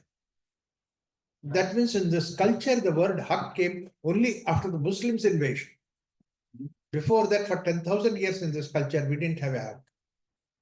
That means this whole culture is based on responsibility, not on right. What about privilege? Privileges are, you can provide privileges. Privileges are, law can provide certain privileges, law can provide some things like that, but it's not your hak. You very clearly say it is a privilege. There's no hak at all. You don't have any hak at all. King only has responsibility. Citizen has a responsibility. Husband has a responsibility. Wife has a responsibility. Everybody has a responsibility. Nobody has any right in this culture. And we never had any right over in this culture. It's very amazing, startling. Why it was not there? Because right is not in the nature's way. Nature works only on responsibility. That's what the importance of nature responsibility. Look at the way, when you observe the nature, you can see the responsibility. Birds, when they're about to lay the eggs, go around and collect the twigs, make a nice, wonderful, cozy nest to lay the eggs. The bird takes the responsibility. After laying the eggs, the bird sits on the eggs, spreads their wings, give their warmth so that the eggs hatch. Bird's responsibility. After hatching also, the bird goes around, collects the early morning worm, and then feeds the child before she eats that. See? In airplane, it is different. You put on your mask first, then you put the child's mask. But in the nature, it is not like that. You feed the child, then you feed yourself. The responsibility. When the child, that little bird grows big enough that it can have the strength and the wings, but the little bird does not know. The mother bird actually pushes the bird so that the bird starts flying. Responsibility. Look at the way that right from the beginning of laying the eggs to the end that the child becomes on his own, there's a responsibility. Same way in the case of cows. When the cow lays the calf, the calves cannot drink a lot of milk. So therefore, at that point of time, nature provides in the mother's udders very, very rich milk. Even if a couple of drops the child drinks, the child is safe. And now the child grows to big enough, get the teeth. When the child gets the teeth, actually the mother kicks the child to get out and eat grass. Responsibility. Everywhere in the nature, responsibility. There's no right. Why is this? The simple reason is responsibilities bring us together. Rights divide us. In a kingdom, there is king's responsibility, children's responsibility to distinct what is that the citizens' responsibility, they are united. Same way in the class, teachers' responsibility, students' responsibility, they are united. Responsibility brings us together, whereas the rights divide us. So therefore, the whole culture was based on responsibility, not on right. We don't have a word called right. If this culture survived for 10,000 years, it's because that we worked on responsibility. And where is that responsibility? It's there in Manu Dharma Shastra, it is there in Bhagavad Gita, it's there in Yoga Vasishta, and you can find that in the same thing in the case of Ramayana, Mahabharata, and Puranas. Everywhere there is responsibility, there is no question of right. Isn't that the ego that brings to the Responsibility, rights bring about ego. right? That's what I'm saying. Right. Rights bring about ego. Rights separate us. Ego means actually that which separates me from the rest of the world. We don't want separation, we are unique. Imagine a house where 4 people are there, everybody takes responsibility. That house is not wonderful. Whereas everybody says that this is my right, my right. We have a simple story that the rights, the eldest daughter-in-law's right is to place the thali. And then the second daughter-in-law's right is to serve. And the last daughter-in-law's right is to take away the thali. The second daughter-in-law somehow misses that last daughter-in-law takes out the thali because it's my right. So you do it, it's up to you. I don't care for it. See, this way it becomes discarded. So therefore, essentially, karmanyeva adhikaraha, that means to say more eligibility. We have to have eligibility. There's no two things about it. You cannot have compromise on that. Somebody comes to Prashanti and says that, okay, karmanyeva adhikaraha, I'll do the work. I'll do the cooking for you. Okay, first thing I ask is, what's your eligibility? What's your experience? What's your this thing? All that? No, I never have an experience. First time I'm cooking here. Please don't come here. I don't want to put all the thousand people here, health in your hands. I have to see various responsibility, eligibility. Then second thing is, can you take the responsibility of so many people? This is important. Arjuna is standing there with the responsibility of whole of Pandavas on his shoulders. Karmaneva adhikara. Third is, let have a passion in doing it. I hear these days this word called as, I don't have job satisfaction. I just don't understand what you mean by that. If you are supposed to do a job, you do that job. There is no question of satisfaction, not. You are supposed to do it, you do it. But every time people say that, what is that? Passion. Not only that you do an activity, do it with the passion. In fact, it's not the right kind of job. I'm overqualified, but I'm still doing the, what overqualification means. That means your higher level that you are learned. Does it mean that you have forgotten alphabets? No, alphabets I learned in the primary school. So I forgot that. I'm underqualified for that. I'm not qualified. I'm overqualified. Forget about it. You can do that. So therefore, there is no question of any activity you do with passion. That's why we have such examples where it's not the question of under activity. It's the question of wrong activity. But I'm supposed to do it. I do it with passion. That's what in Ramayana shows that. There's an agreement between Ravan and Kumbhakarna that Kumbhakarna will sleep for 6 months a year. And then Ravan takes care of it. So Ravan needs something, Kumbhakarna will take care of it. This is the agreement between them. Wonderful. And naturally, Kumbhakarna is sleeping and Ravan is losing the war. And then wakes up Kumbhakarna. And when Kumbhakarna wakes up, it is not simple. You have to feed him for 6 months of food and this and that and all that. So next morning, Kumbhakarna comes in front of Ravan's palace. And Ravan says, good morning, how are you? Did you sleep well? Yeah. Did they wake up? Yes. Did they feed you? Yes. Did they explain you what all that happened? Kumbhakarna said, yes, all that they have explained. So now you are ready to go for war? He said, yes, I'm ready to go for war. Good, all the best. Going for war. But I don't know whether you'll come back or I'll see you or not. I'm simple as that. But if you have any more questions that you can ask me before leaving. Then Kumbhakarna says, my dear brother, I have only one question for you. Ravan says, yes, what is that question? Vivekananda says, why did you create all this mess? What mess? Is it not a mess? Some people were walking in the forest, no reason, and they took away their wives. Fussing around. And then your brother said, Maricha said, don't do this. But then we brought him. And afterwards, when he brought him here, a monkey comes and warns you, tells you very clearly what is going to happen. Then listen to it. Your brother, Vibhishana said to you, you threw him out. Is it not wrong that you have done it? The way that Kumbhakarna argues, Ravan didn't have any answer. And Ravan says, okay, you go to sleep. I'll fight my battle. And then what Kumbhakarna's answer is, you know what, brother? I will fight the war. Not only fight the war, I'll fight the war with passion. Well, that's an agreement. I know this is wrong, but in spite of it, let me work with that passion. Such a way that Kumbhakarna fights, that Vibhishana was almost afraid that somewhere Kumbhakarna might win the war. But later on, arrangement was made, Lakshmana was brought there and all that. See, that means even if he knows very well that it's a war that is wrong, but he fights with passion. So if you're taken up a work, do it with passion. Don't have any two things about that. Why is this passion is important? Why is this karma phala is not important? Karmani vadikaraste ma phaleshu gata. Don't look at the fruit of action. You mean to say that fruit is not there? Fruit may be there, but fruit doesn't belong to you. Fruit belongs to the karma. Karma is the activity. Karma is the plant, and the fruit is the seed, and karma phala is the fruit for the karma. It's not for you.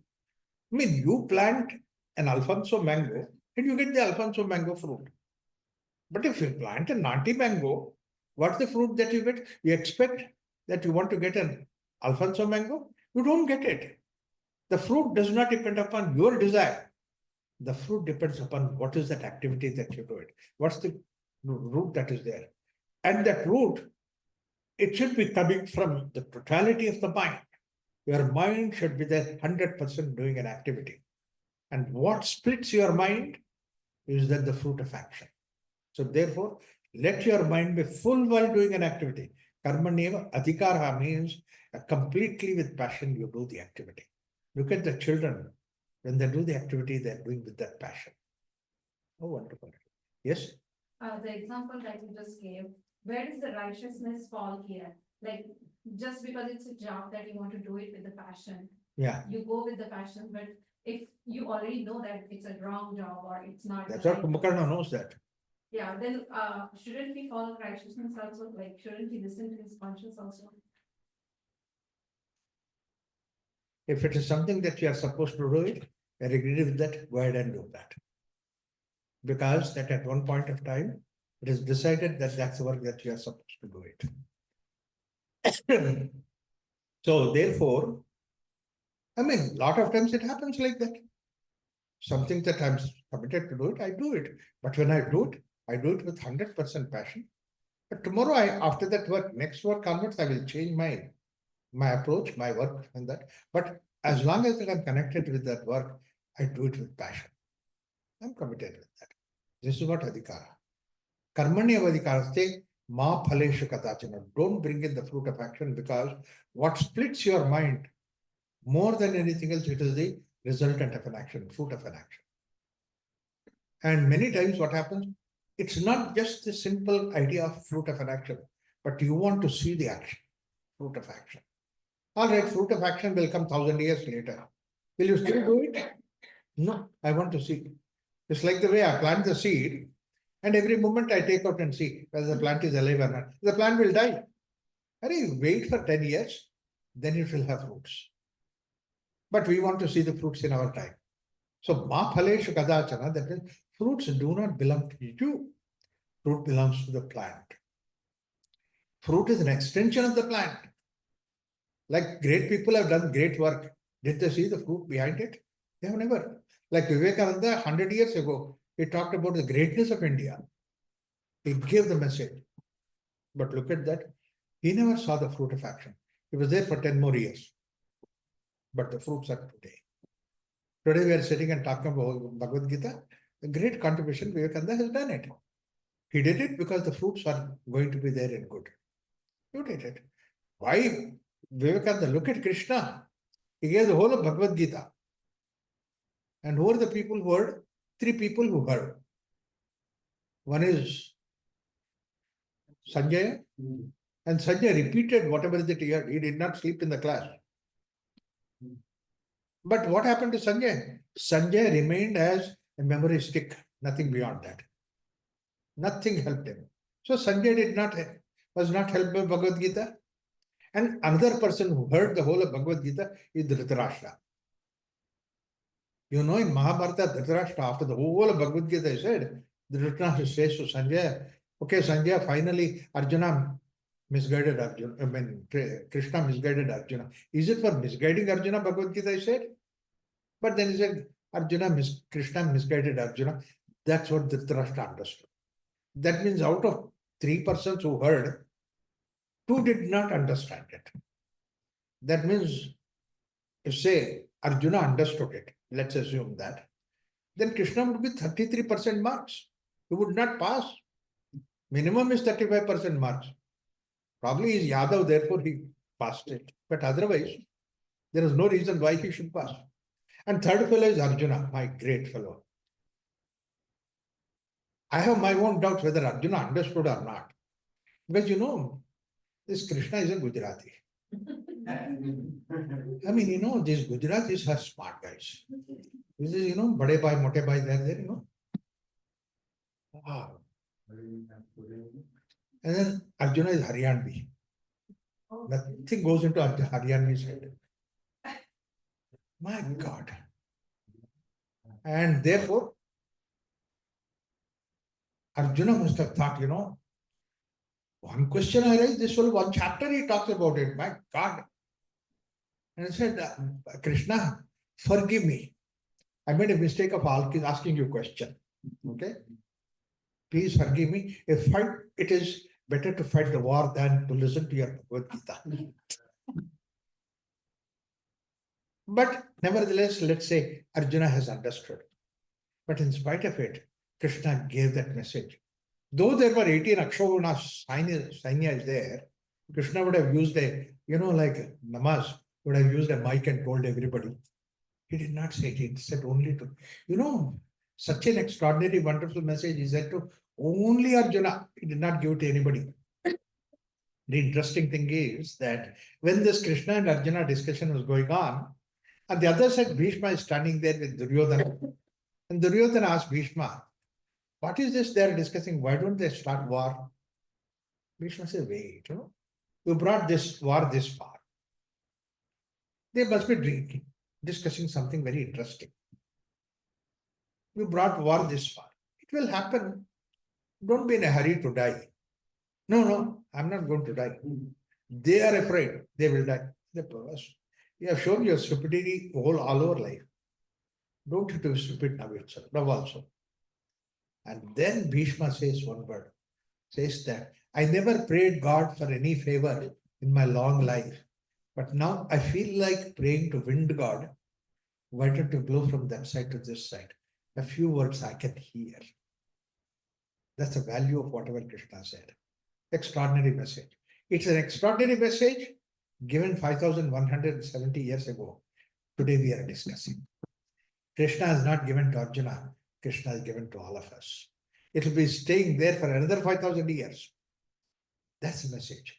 So if you are doing any good work, if it's a good work, go ahead and do it. Don't look at for fruit of action. Karmaneva adhikaraha. Look at how beautiful it is. Good karma that you want to do it, don't waste, don't wait. Go ahead and do the good work. If not in your lifetime, gives result anytime. Because the work that you do is what is called as the seed that you plant, fruits will be there. Karmanyeva adhikaraste ma phaleshu kadachana ma karma phala hetuhu bhu.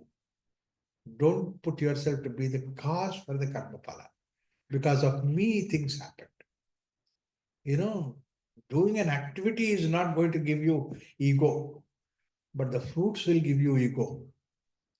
In fact, many times what happens is, you might have done all those things, but if the fruit is not according to what you thought about it, you said, I did everything right, but because that fellow, the whole thing is spoiled. You want to blame somebody else. You don't want to take the blame. Don't take the blame, don't take the praise. So, ma phaleshu kadachana, ma karma phala hetu karma. Don't put yourself to be the cause for karma. Mate sangaha astva karmani. Don't attach yourself to, okay, all right, you say, do karma, but don't look at fruit of action and do the activity like this, blah, blah, all these things. I don't want to do anything, I'll sit down. That means to say you're attached to yourself to non-doing. Don't do that. Non-doing is only one time, that's when you die. You're inviting death. What a wonderful message Krishna has given. Like this, when you go, this is only one shloka I've said. I've not even said fully about that. Otherwise, I'll take about a couple of hours of talk. But if this kind of message, every message is to see that how you change your attitude. So Krishna, Bhagavad, the whole of Karma Yoga is, it's not about the activity, but it is the attitude behind the activity. And one of the ways that you can change the attitude is, as I said, it's not the question of whether it is the question of atheist or theist, etc., etc. All this is for discussions. But understanding is that, yes, there is some force which is operating other than me. So I respect that force, it's operating, and let it do. I don't take credit of that. I don't take the credit of anything. It's a higher force that's working. It did not work. In fact, you are here now. Before you are born, world did not exist for such a long time. After you die, world will not exist. It is there all the time. It's continuing. You are here for a short period of time and you give yourself such an important thing. God is not there, I do everything. Atheist. Theist says that God is there, but he does it, I have to support God. Without my being atheist, my being theist, that who will support God? God needs my support. Both theist and atheist, both are wrong. What's more important thing is, humbly do it. Humility, do it. That's what is the idea. Don't put yourself at the doer position. Let the things happen. This is what Krishna says in Bhagavad Gita. Narayana Sarvaprayami. Everything is that God takes care of it. Once Vivekananda went to a temple, Somnath temple, and there he saw a beautiful granite carving of Devi, and he saw the feet, how beautifully carved. Not only the toes, but the toe nails are also carved. So accurate. And then all the jewelry, and then the pleats of her dress going up the waist. From the waist, he saw the old jewelry on the mother's neck that was there. He came up, ecstasy, looking at all those things. By the time he came to the head, he saw that somebody cut off the head and fallen down there. Pained him. Muhammad Ghazni, when he invaded Somnath temple, that's what he has done.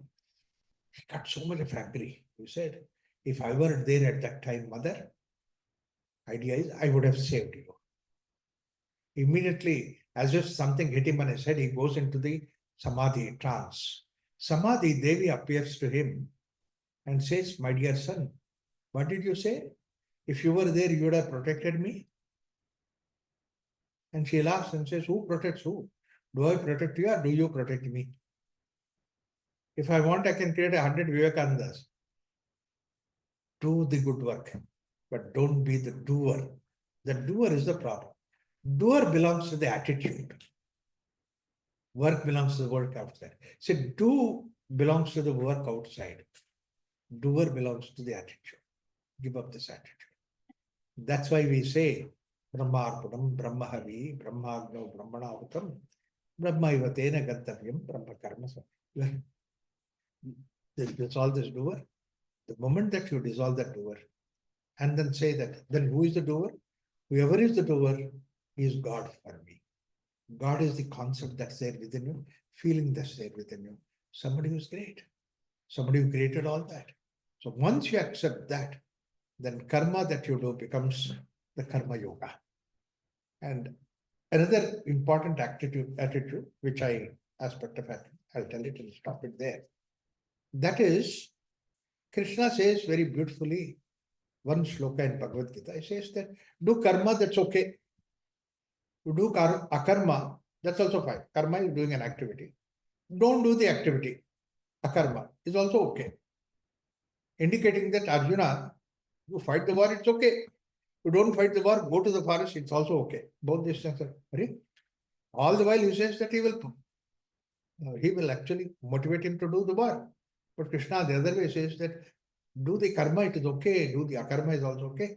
But he says, don't do vikarma. And the moment he says, don't do vikarma, now the real question comes up. What is vikarma? Of course, many translations have given saying that vikarma is prohibited activities. Prohibited activities means, don't steal, don't harm anybody, don't hurt anybody, don't steal, don't molest. These are the things. Krishna is talking to Arjuna, not Duryodhana. He is talking to Duryodhana and says, don't steal, don't molest, don't do this thing, harm any lady. Then it means some sense. Arjuna, poor fellow, he's always been good. He never told any lie, honest throughout the life. And Krishna will say that don't tell a lie. Hey, Baba, lifelong I have never told a lie. Why do you advise me that? So that may not be the idea. He only said don't do vikarma. Now we have to find out what is this vikarma. So I tried several translations. Everybody said Nishiddha karma or rejected karma, etc., etc. But that was not the idea. Then I was looking at, and also it should apply in the day-to-day life, applied in the war field in Bhagavad Gita 5,000 years ago, and today is my life. Then only you can apply in day-to-day life. Then a wonderful truth is revealed there. What is that? Let me give a simple example from the day-to-day life, so that example we can understand what is vikarma. Like I'm watching the T20 cricket match. In India, T20 cricket match. I don't know here how many people watch, but here also I found a lot of people watch T20. Particularly, T20 cricket match itself is a very head going, It's a nation's fighting. And there also last 5 overs, you can't sit down and watch, you have to stand and watch. Many times you can't even breathe. And if you just breathe, a wicket will fall down. Very careful. Watching that very carefully. And then my little fellow son comes and says, Papa, can you help me with math? Homework? No way.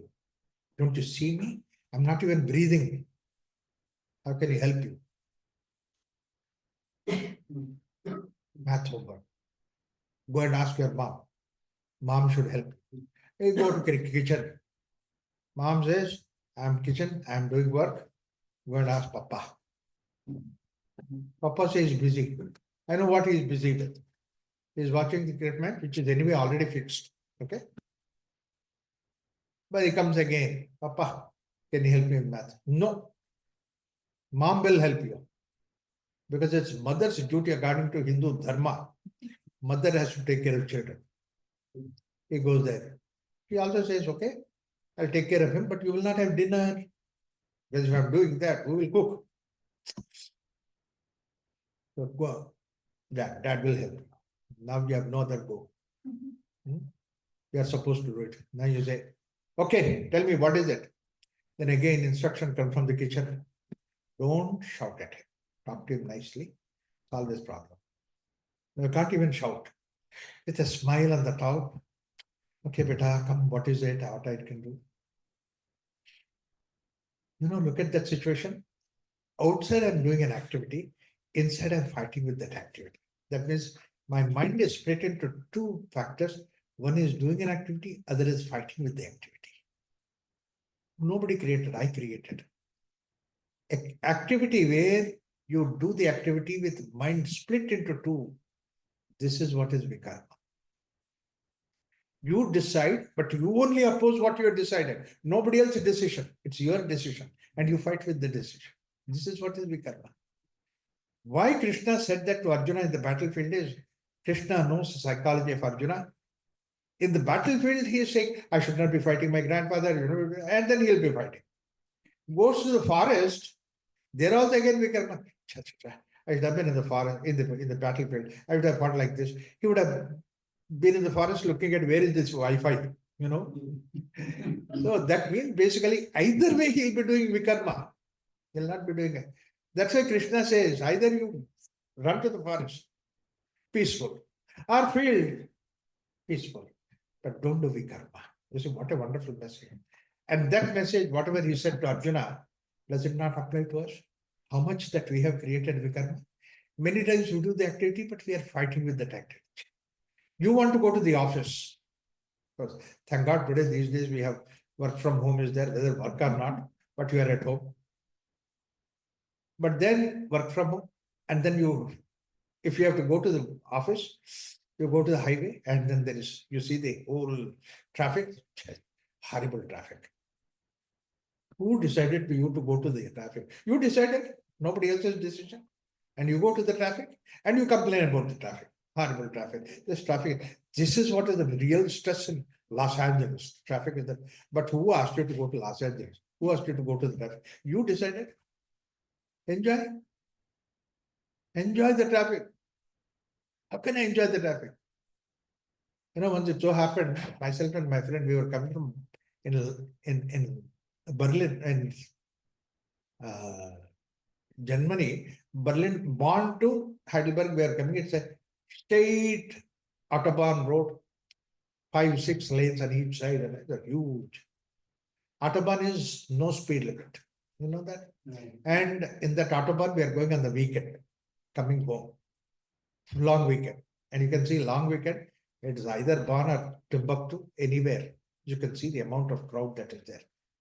All the lanes are full. Evening 6 o'clock, we are returning.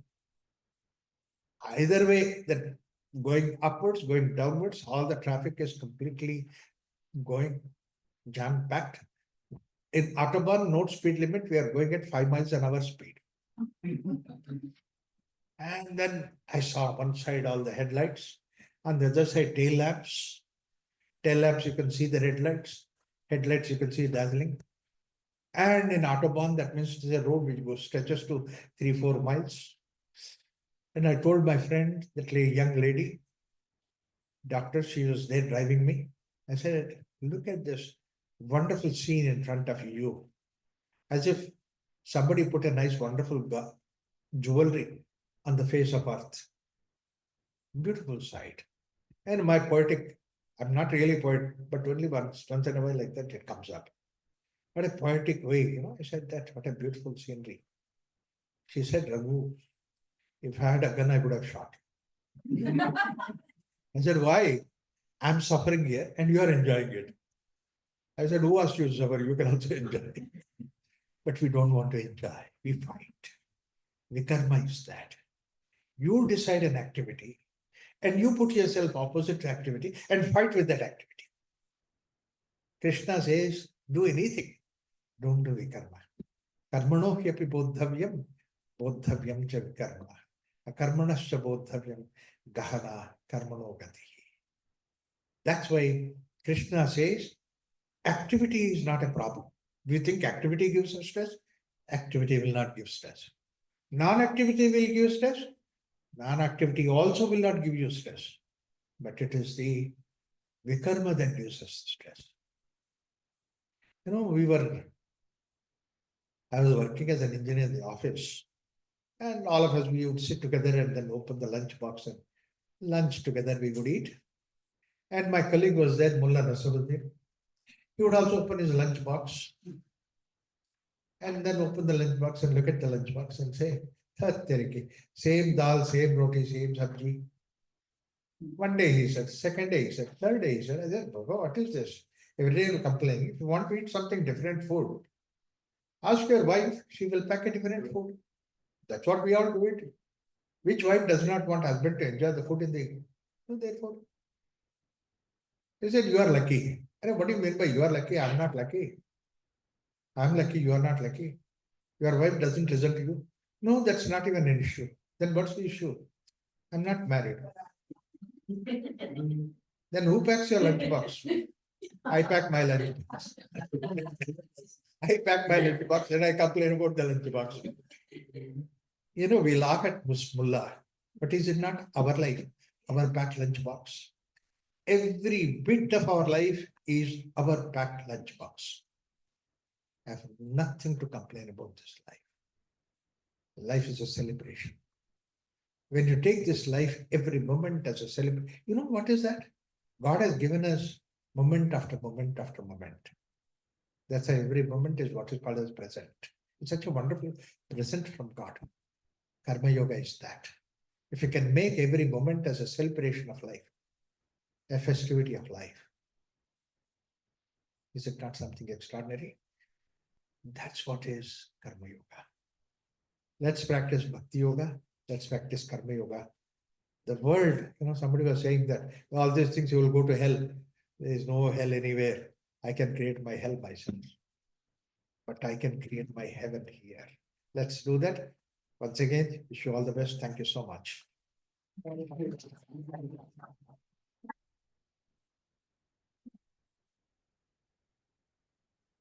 you so much, Raghuramji, for your wise, always very pleasant lectures.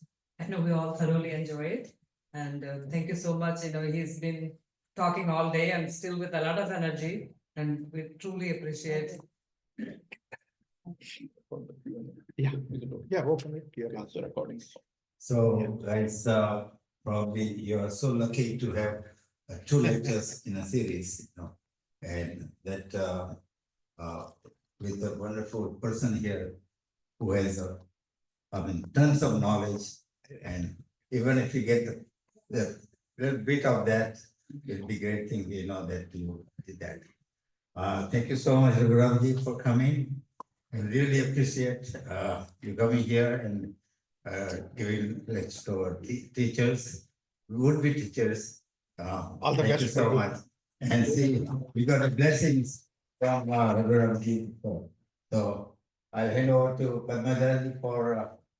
rest I of know the- we don't have too much time, Yeah. but just a quick questions, if you have anything that you really want to ask him, please do so. Yeah, go ahead.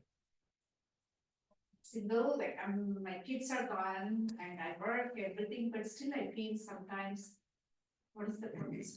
Which is really, I don't know. How would I don't know. That's all. How would you? What's the purpose of my life? Like, where do I? Purpose of life? See, the moment you attach any purpose of life, what is the purpose of life? This is a normal standard question. The moment you attach a purpose of life, then life becomes secondary. The staircase has a purpose to go to the top. See, that means staircase is secondary, going to the top is primary. The moment you attach a purpose to the life, that means life is a staircase. No, life is a blessing. Life is a great gift of God. Life does not have a purpose. Only purpose of life is make life pleasant, blissful, celebration every moment. Because this is what you can say. What else can you make it a celebration other than this life? You have nothing else you can make it a celebration. This is what is there. That itself is something which is a purpose.